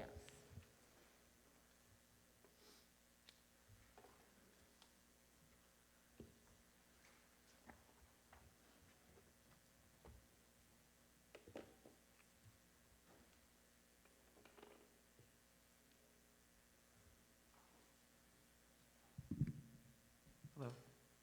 Hello. Move this up a bit if I can. There we go. So I'm going to talk about the May results from the survey that we did. It's going to be first the May results, then I'll talk about changes from April, and then I'll talk a little bit about the details of interpretation. I'll talk about the recommendations that were made in April that were acted upon, and we'll talk about the student results because we gave a student survey as well. So as with in April and in March, we asked for KA and Starkweather, how effectively do you feel the following strategies are currently being implemented in the full-day model? Consider asking your child for insight into each item. And then the same for PSEP or secondary, only it was about the half-day, 5-day half-day model. As recommended from the previous meeting, more emphasis was put on the part where we say, consider asking your child for insight into each item. And also to that end, well, I sent out the surveys on Friday around 6, starting at around Friday around 6, and it took about 8 hours or so to reach everybody over time. Because I didn't use the external server, I used the district server this time. So it took longer, but you know, the issue with being marked as spam and so on was not an issue anymore, at least not like before. And we made sure it went out to them not during the school day to try to make sure that they actually had a chance to talk to their student, their child before. So key insights first. In general, like last time, lower grade bands had higher ratings and vice versa in general. And also higher grade bands tend to show more of a decline in ratings from April to May than lower grade bands did. Teachers, the highest ratings were with teachers and staff wearing masks and also with K-5 in general. Now before I get more into the details, I just want to mention one point, which is it's important to keep in mind that as a result of the last meeting, action plans were made and emphasis was put on areas that seemed to be really important, perhaps with lower ratings last time. So when we look at the changes from April to May, and I'll let Superintendent Merritt and others talk about that if they would like, it's important to think about the emphasis that was put on it. Because, for example, like when students take the MSEP test, right? And let's say we get back the scores, and let's say the reading scores are lower than the math scores. So then the school puts more emphasis on reading than they did before. Not that they decline in math emphasis, but you tend to see more change in where you put emphasis sometimes, and sometimes not. So I just want to frame it with that point of view as we go through, and I'll let others chime in on the details therein. So again, the lowest ratings for K-12 overall was distance between students on the bus. For grades 6 through 12, one-way movement in hallways, distancing, and these are all the lowest ratings.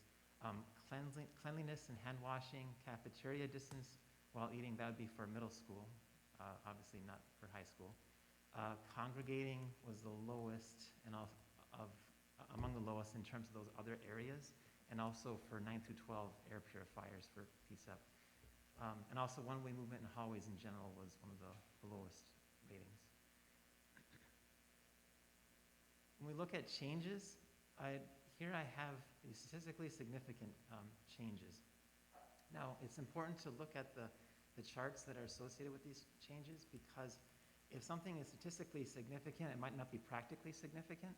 So it might be like 1% off, and it might technically be significant statistically, but practically it might not be. So that's where the charts come in. In general, though, if it was statistically significant, you can see something's there.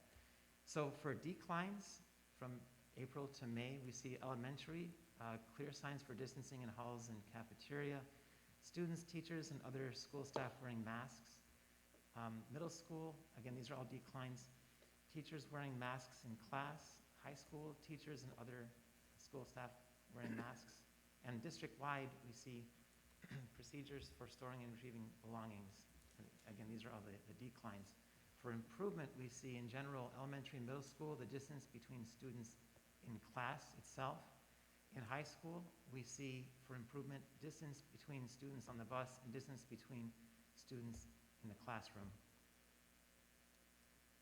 And we look at those other areas that I mentioned before. This is where you can check a box if there's another area you want to mention. For elementary, we see a decline in physical contact as an area. We see an improvement in middle school for physical contact and for staggered dismissal. District-wide, we see an improvement in congregating, staggered dismissal, and screening procedures. And then district-wide, there's a decline in procedures for storing and retrieving items. So, as I mentioned, following up from our recommendations from our April meeting, we sent from district emails to avoid spam designation. We emphasize getting feedback from students. We removed the cafeteria-related items for PSEP half-day. So it didn't make sense because they weren't in cafeteria eating. We sent out on Friday, and we included a reminder after a week, and we gave them 2 weeks to respond. In the analysis, I even tried to filter out responses from those that came in during the school day when the kids wouldn't even be with them. And then I ran the analysis again to see what the difference would be. And it really didn't change anything. It was less than, it didn't change anything greater than 1%. So, but I did run that just to make sure. And that's how I did and I also did the correlation with the student survey, which you'll see in the charts later on. So graphically showing what I was saying before, K5 you can see on the left. And so I did the math for you in terms of adding and subtracting the margin of error per item. So for example, you can see teachers wearing masks in class. That dark green bar is May, and the lighter green bar is April. And if you put a confidence interval around that 90% and the 95%, we can see it's still less. So that's why it's emboldened, where it says teachers wearing masks in class. So all the quote-unquote statistically significant items where you have month 1 to month 2, lighter to green, darker green, those ones are emboldened to kind of save you some work and some eye strain. This is a 3-month trend. We're getting close to needing a line graph here, but I wanted to just have 3 bars for now, just so I can get everything on one page here. But so we have March, April, May, going from lightest to darkest shades. So here is the April to May for PSEP and post-secondary, and you can see the significant differences are emboldened in the items. Some more in May, some less in May. And then here's the 3-month for PSEP and post-secondary. Here's for the other items. We can see K5 on the left, physical contact. But on the right, you can see middle school physical contact and staggered dismissal. Some of them are increasing, some of them are decreasing. Here's the 3-month. That's a lot, I know, but I just wanted to, for posterity, get it up there. PSEP and post-secondary, nothing statistically significant, but I just put it there to show you. And then here's the 3-month also for PSEP and post-secondary. District-wide with everybody, we can see congregating at the top. Significantly fewer people said that congregating was another possible issue to look into, so implying improvement in that area. And then staggered dismissal, we can see improvement, slight decreases in procedures for storing and retrieving belongings, but it's that 1% area, so it might not be practically significant, and similarly for screening procedures and forms. Well, so here I correlate responses, but just to show you response rates, for parents for middle school, we had 23%. For students for middle school, we had 56% response rate. For high school parents, we had 20%, students 28%. And another point to mention is here I'm not matching one-to-one a student's response with that student's parent's response. There were 724 such cases where I could do that match. However, when I did that match, when you break it out by school, you start to lose your n size and your error inflates. Also, it didn't make that much of a difference either, I noticed. So I'll just show you non-matched here. So we can see the darker bars are for parents, and the lighter bars are for students. Middle school on the left, high school on the right, because those are the students that were surveyed. This significance, I wouldn't pay attention to in terms of the emboldened items here. I would look at more of just the absolute difference between them, because you're looking at 2 different groups instead of this drawing from the same population for each month. But you can see the differences here. Limitations, as I mentioned last meeting, there are measurable and non-measurable sources of error, right? So I can measure a standard error, I can get a margin of error, and we can look at statistical significance that way. However, there are some things, like with any survey, in any test, in any form, that we cannot measure. So we try to account for those as much as possible. The additional step of asking one's child before responding, less of an issue this month, most likely.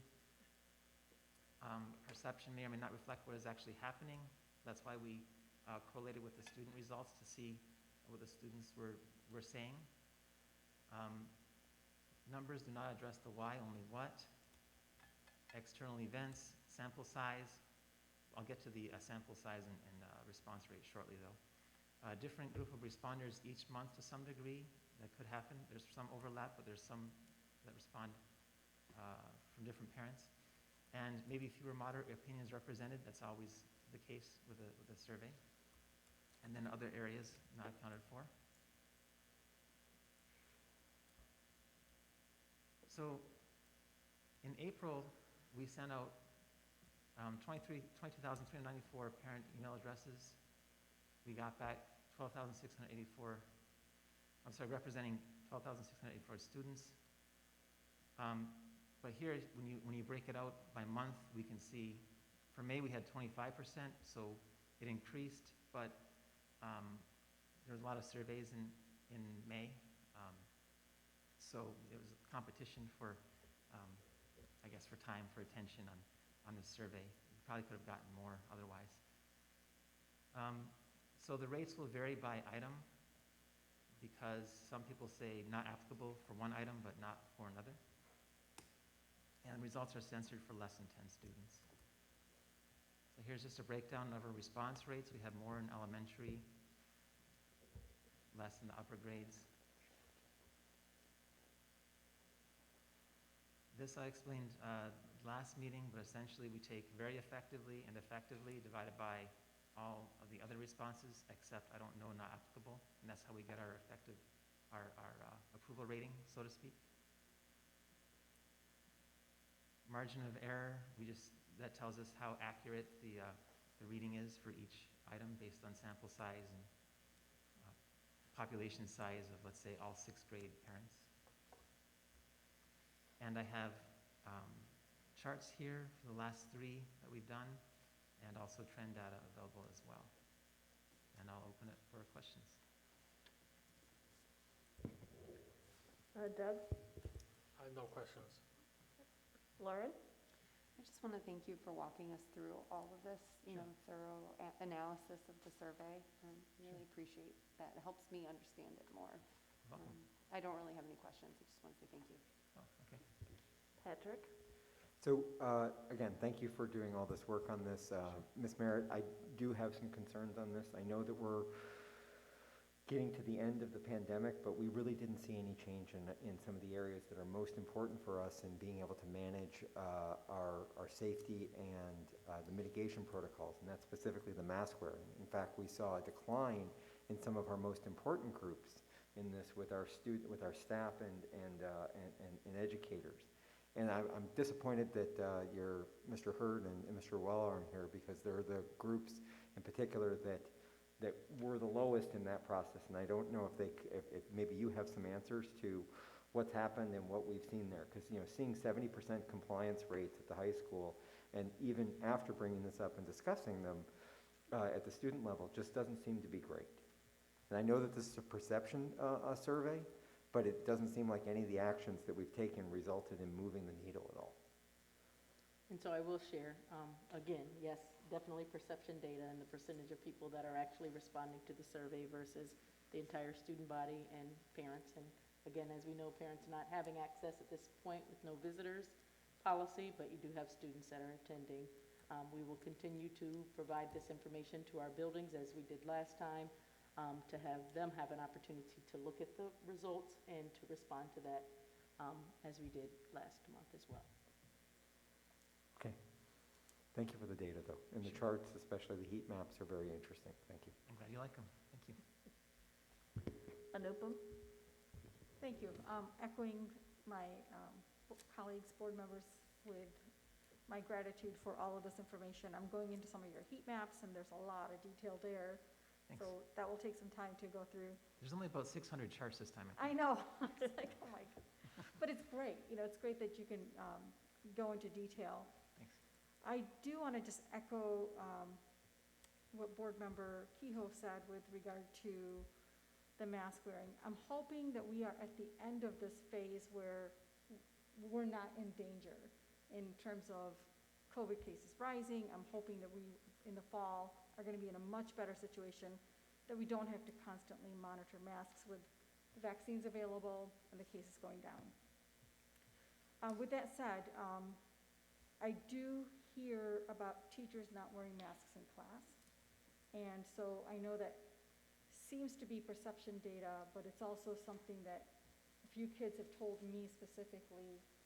And so being role models for our kids, I think we just need to advocate for all adults to be able to follow these protocols.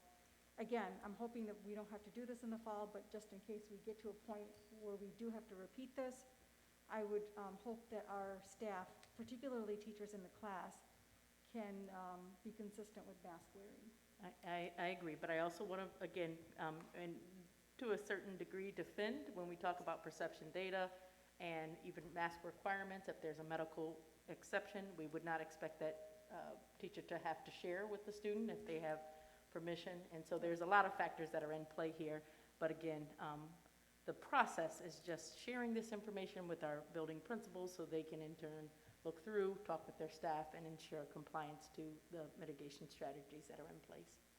Now, thanks for mentioning the mask wearing. Some people can't, so Right. that could be a factor, and kids don't know about that. I think that's the power of the conversation, is that let's not make these grandiose assumptions, but to have a conversation. Where do we need to improve? Yes. How do we improve?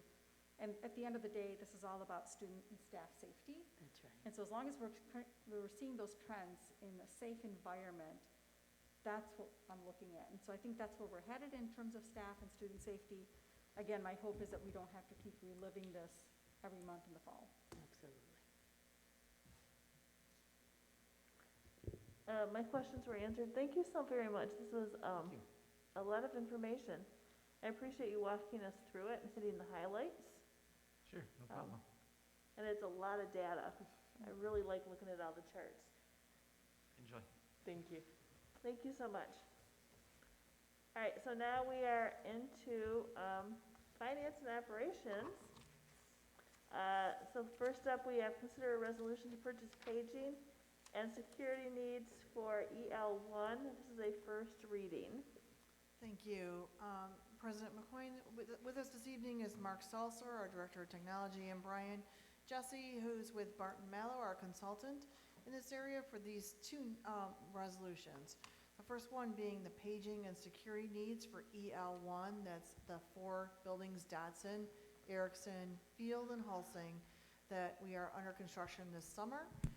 And then with these 2 resolutions, actually all 3 of mine, under Finance and Operations were discussed thoroughly in the F&O meeting on June the 3rd. So, Mr. Salzer, the floor is yours. Great. Well, thank you all very much. We're excited to support the work that the bond is going to be providing for us in the EL package. And we're open to answering any questions you might have regarding the paging system and the security system. We did discuss at length, but I'm happy to take further questions if there are any. Doug? None right now. Okay. Lauren? No questions. Patrick? Yeah, just as a reminder to the people in the community, these are mostly upgrades that are happening at the elementary schools that we have under construction, so we're adding new capacity there, as well as upgrading some of the work that we're doing at Field, Bentley, and Gallimore. And we discussed this at the F&O meeting on the paging system, some of the limitations and requirements for Internet Explorer and Silverlight, and we got updated notes and board notes that is no longer the case. We're not requiring outdated technology as part of this process, but the material in the board packet wasn't updated to reflect the new software capabilities. So the good news is this is a modern system that's going in. It supports modern processes, and we're excited to have this go into our elementary schools. Newbom? No questions. All right. I don't have any questions. I read the material and the answers that were in the board notes. I'm very excited about all of the upgrades for the bond. That is a result of the yes vote in March of 2020. So again, thank you to the community for this. The children are also very excited. We learned that at the groundbreaking. Next up, we have consider resolution to purchase 42 multifunction printers. First reading. So I'll actually amend it. We We did discuss them in F&O, and you'll see in the resolution that we had a conversation with Conica Minolta Business Services, and the count has shrunk by just a short, by 5 units, because we had a chance to confirm that they would be able to relocate 5 units that still had, they weren't at end of life, but they weren't well-placed. We saw them as having needs to be serviced frequently. If we kept them in the same location, by shifting them around, we'll actually be able to continue to take value in those devices for 2 more years. So they're going to hit end of life in 2023, but we decided that if they could work with us, we would have them relocate. So you'll see that the price has gone down a little bit. Excellent. But I don't know if you have other questions. Approximately how much has the price gone down?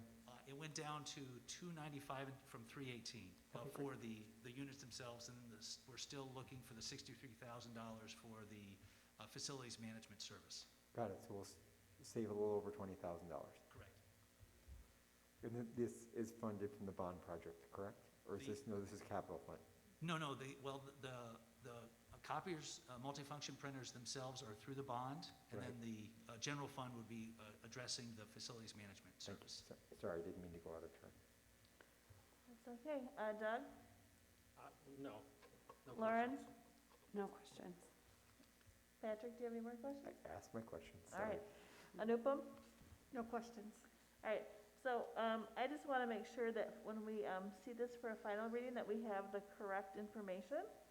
So this says 42, and It's correct in the, it's just not correct in the title here. It's correct in the, and the resolution in the says 38. right. Okay, so it's 38? It's actually, and I apologize, we recounted, it's 37. And I will Okay. make sure everything's perfect for second read. Okay, thank you. All right, Apologies. just making sure so that when we do the second read, we have the correct information. All right, thank you. All right, then next up, we have a resolution for bond refunding. Thank you so much for all this hard work. Thank you. Bond refunding 2012-2013 proposal. Thank you. On May 27th, our financial advisor to the school district, Paul Stoddard from PFM, provided the board with, we call it a parameters letter. And based on that parameters letter, to our bond attorney, James Crowley, with Miller, Canfield, Paddock, and Stone, we bring you a resolution to consider for a first read. What happens with the new legislation that was adopted, so if you decide to refund or refinance is our colloquial term, but in the MCL it's refunding. The 2012 and the 2013 series of bonds we currently have outstanding are typically only called and allowed to be refunded into tax-exempt financing approximately 90 days before the call date. The 2012 will be callable in obviously 2022, and the 2013 school bond and site school building and site bonds are callable in 2023. What we're proposing is that we call these prior to the callable date, and then they become not tax-exempt bonds, but taxable bonds. A number of school districts throughout the state are doing this now because the interest rates are so favorable to do so. If we save based on the parameters that Mr. Stoddard provided, we'll save about 8% in interest if we refinance these bonds. And so what happens is we've given you some language that is very flexible. So it allows for, if perchance, before we close the transaction, it changes and we're now able to do advance refundings, it pertains to that. It also allows us to move forward or not move forward depending upon interest rates at the time. But it allows us the ultimate flexibility to get this accomplished this summer. And again, this is debt service or mortgage on the house like I call it. And so what this does is it allows us to reduce the interest carry on the bonds strictly for the advantage of the taxpayers within the Plymouth Canton Community School District. So it's nothing that will actually be able to save or account for. It's strictly for the taxpayers in the P-CCS boundaries. So you have a parameters letter that went into board notes, and you also have the resolution with all the attachments in the board packet this evening for your consideration. Either myself or any member of the Finance and Operations Committee can answer your questions at this time. All right. Doug, do you have any questions? No, they were answered. Okay. Lauren? No questions. Patrick? No, we talked about it extensively with Mr. Stoddard and Ms. Piaz at the F&O committee. Anupam? No questions. All right. I don't have any questions. Thank you so much for looking out for us and trying to save us some money. Saving the community. Pardon me? Saving the community. And saving, I meant the collective us. Yeah. Yes. The royal we. Pardon me? The royal we. The royal we. Yes, we really do appreciate it, of all the hard work. All right, so now we are on E, which is citizens' comments. I have 4.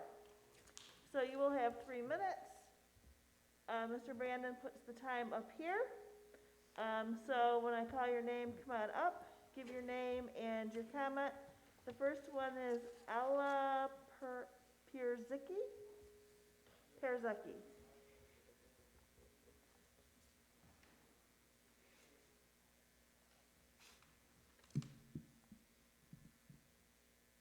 Good evening, everyone. My name is Ella Pierzecki. I'm a current junior at Plymouth High School, and I'm a member of the NHS Executive Board, Plymouth Council Board, captain of the Plymouth swim team, and a member of other numerous clubs here at PSEP.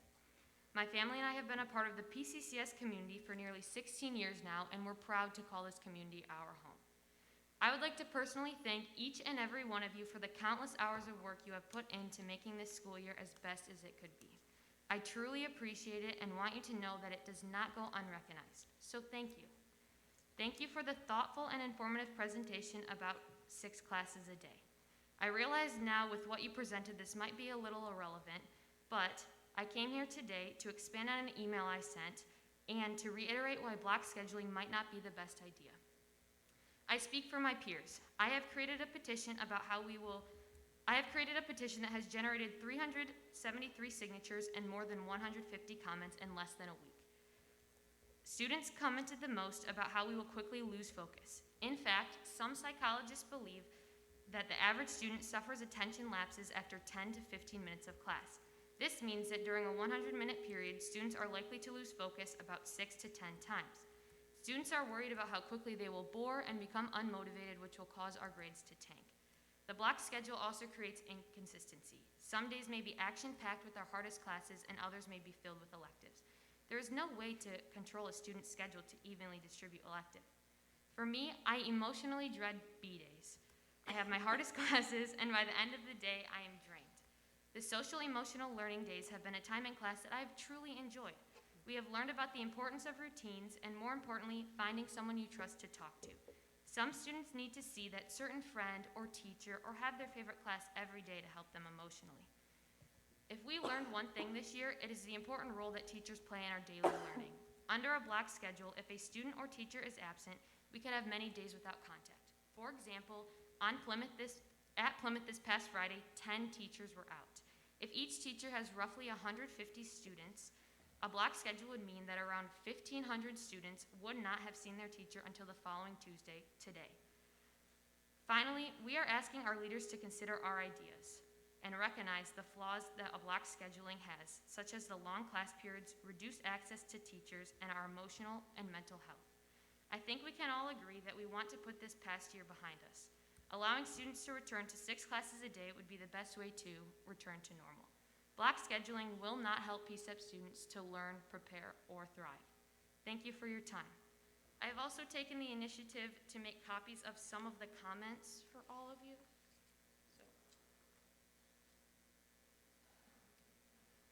Thank you. Thank you so much. We always enjoy hearing from students. So the next one is Jennifer Campbell.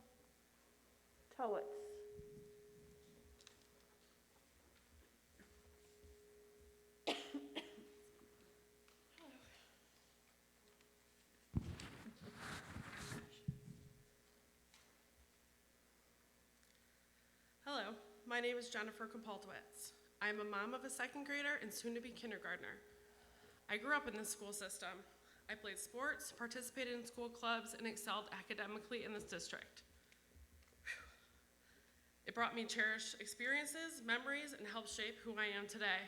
My husband and I chose to raise our children here because of how much we loved P-CCS. It was a district we could be proud of. What a disappointment it has become this year. There have been so many mistakes made by the leadership in this district that I do not have time to cover them all. The one I'm going to focus on today is the fact that you still have our children in masks. They are the least at-risk health-wise for COVID and should not be required to wear a mask at school. If a parent is uncomfortable with no mask, then they can choose to send their children to school in a mask or choose the virtual academy option. The lack of leadership and poor decisions made by the board and superintendent are causing families to leave in massive numbers. What is our district going to look like if the decline continues to happen? Will you not listen to anyone before you run our school system into the ground? If you do not know why families are leaving, then you should be fired or resign now because you clearly are not paying attention. They first started pulling their children to go to schools that were face-to-face because we were all virtual. And then more families are continuing to pull their children and send them to schools where they are not required to wear masks all day. Why are you holding on to masking our children so tightly? Why won't you let this go and make it a choice for the parents and what is right for their family? This year is a loss in terms of expecting anything good to come from you. You have been nothing but a disappointment, but you can change that for next year. Go back to school as normal. If someone is not comfortable, they can go to the virtual option or they can leave.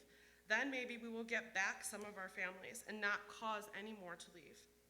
We can rebuild the school system, but the change must come from you. We as parents are no longer going to take a back seat and let you ruin our children's education.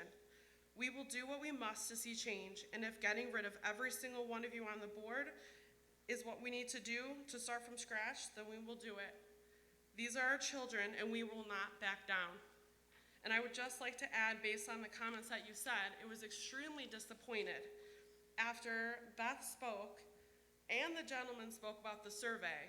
Most of the board's comments were about virtual learning and masks. When Monica and somebody else said how excited they were to go back to 5 days in person in school. And instead, the board chose to ask questions. Back to virtual, back to masks. And that was incredibly disappointing to hear. Thank you. Thank you. The next one is Mike Kompoltowitz.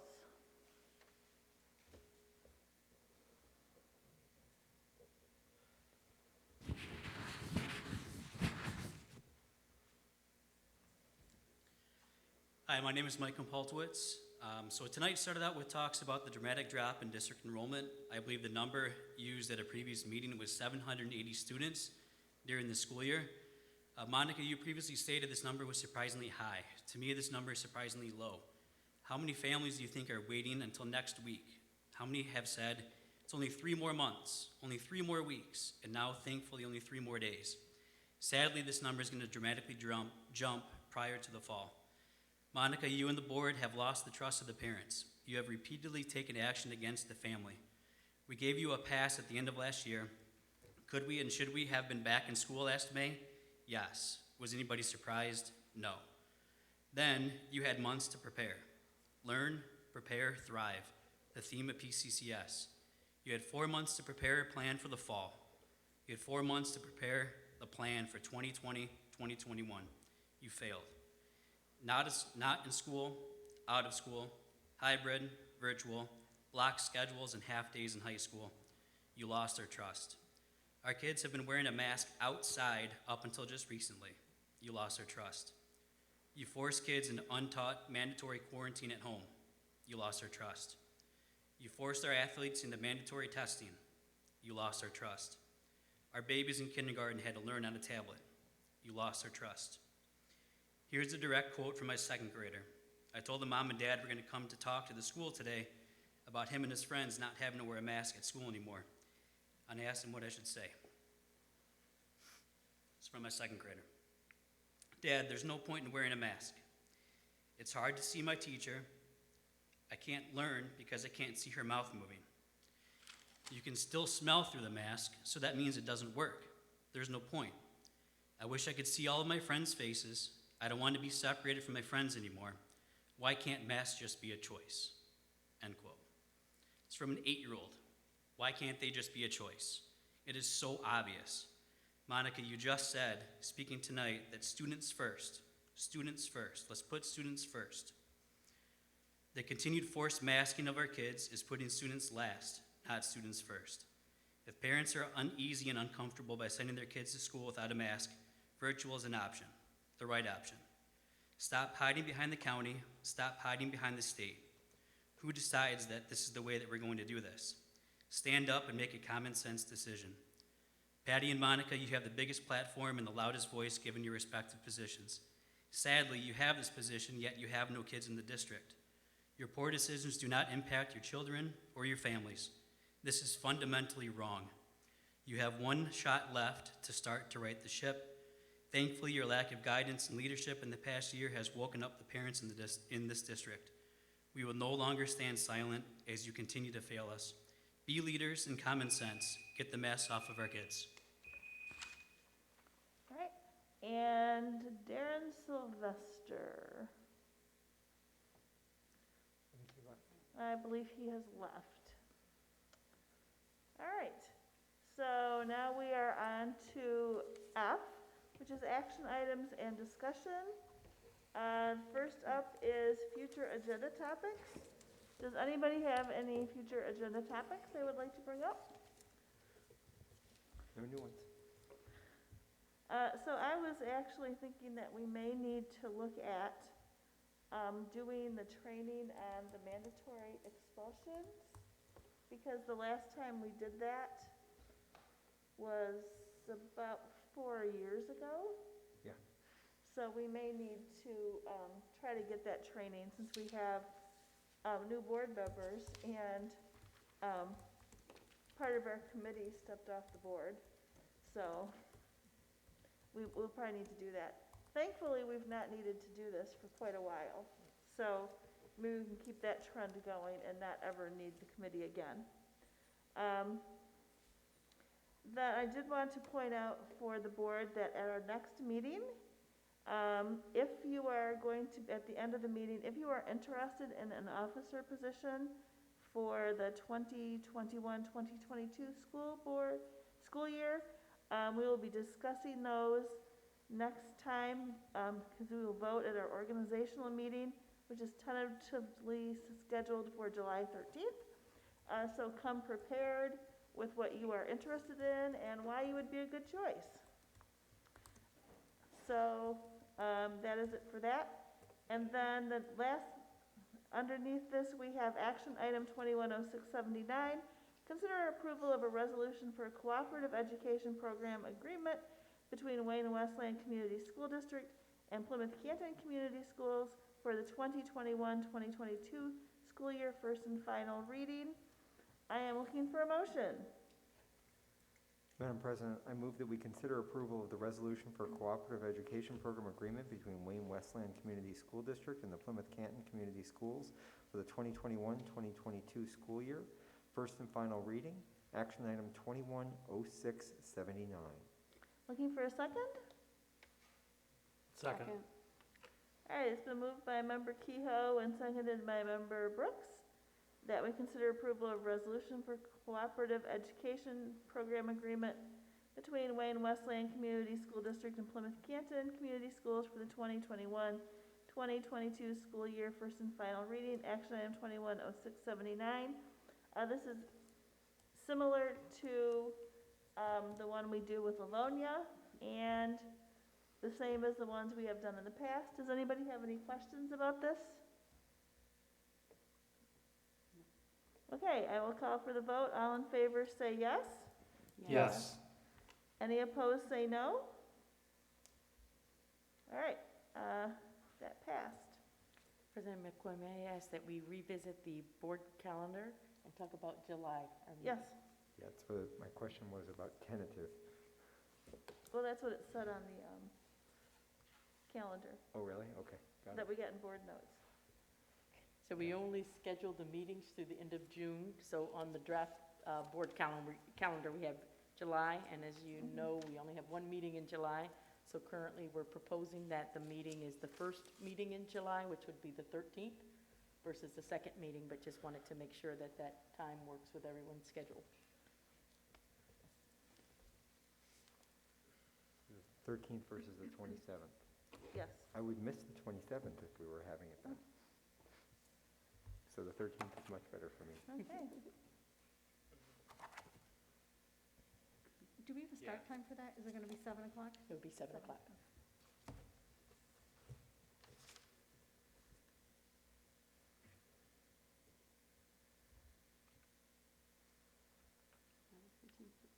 All right, and then from our last meeting, we did not have any follow-up board questions.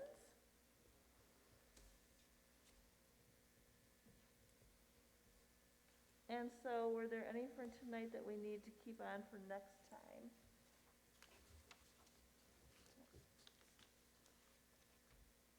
I think we had the one to Mr. Tiskowitz, but that was satisfied here, I believe. Yeah, we got all the data. Yeah, we had the data with them. All right, does anybody have anything else? As a reminder, tomorrow is Starkweather's graduation. It will be at Salem in the auditorium. Wear your robe if you are attending. And bring your collar, whatever. Ideally, there will be somebody that will help us with them. And then this weekend will be the graduations, the rest of the graduations. Very exciting week coming up. All right, so we have come to the end of our agenda, and I will adjourn the meeting. It is 9:29. Thank you so much for coming.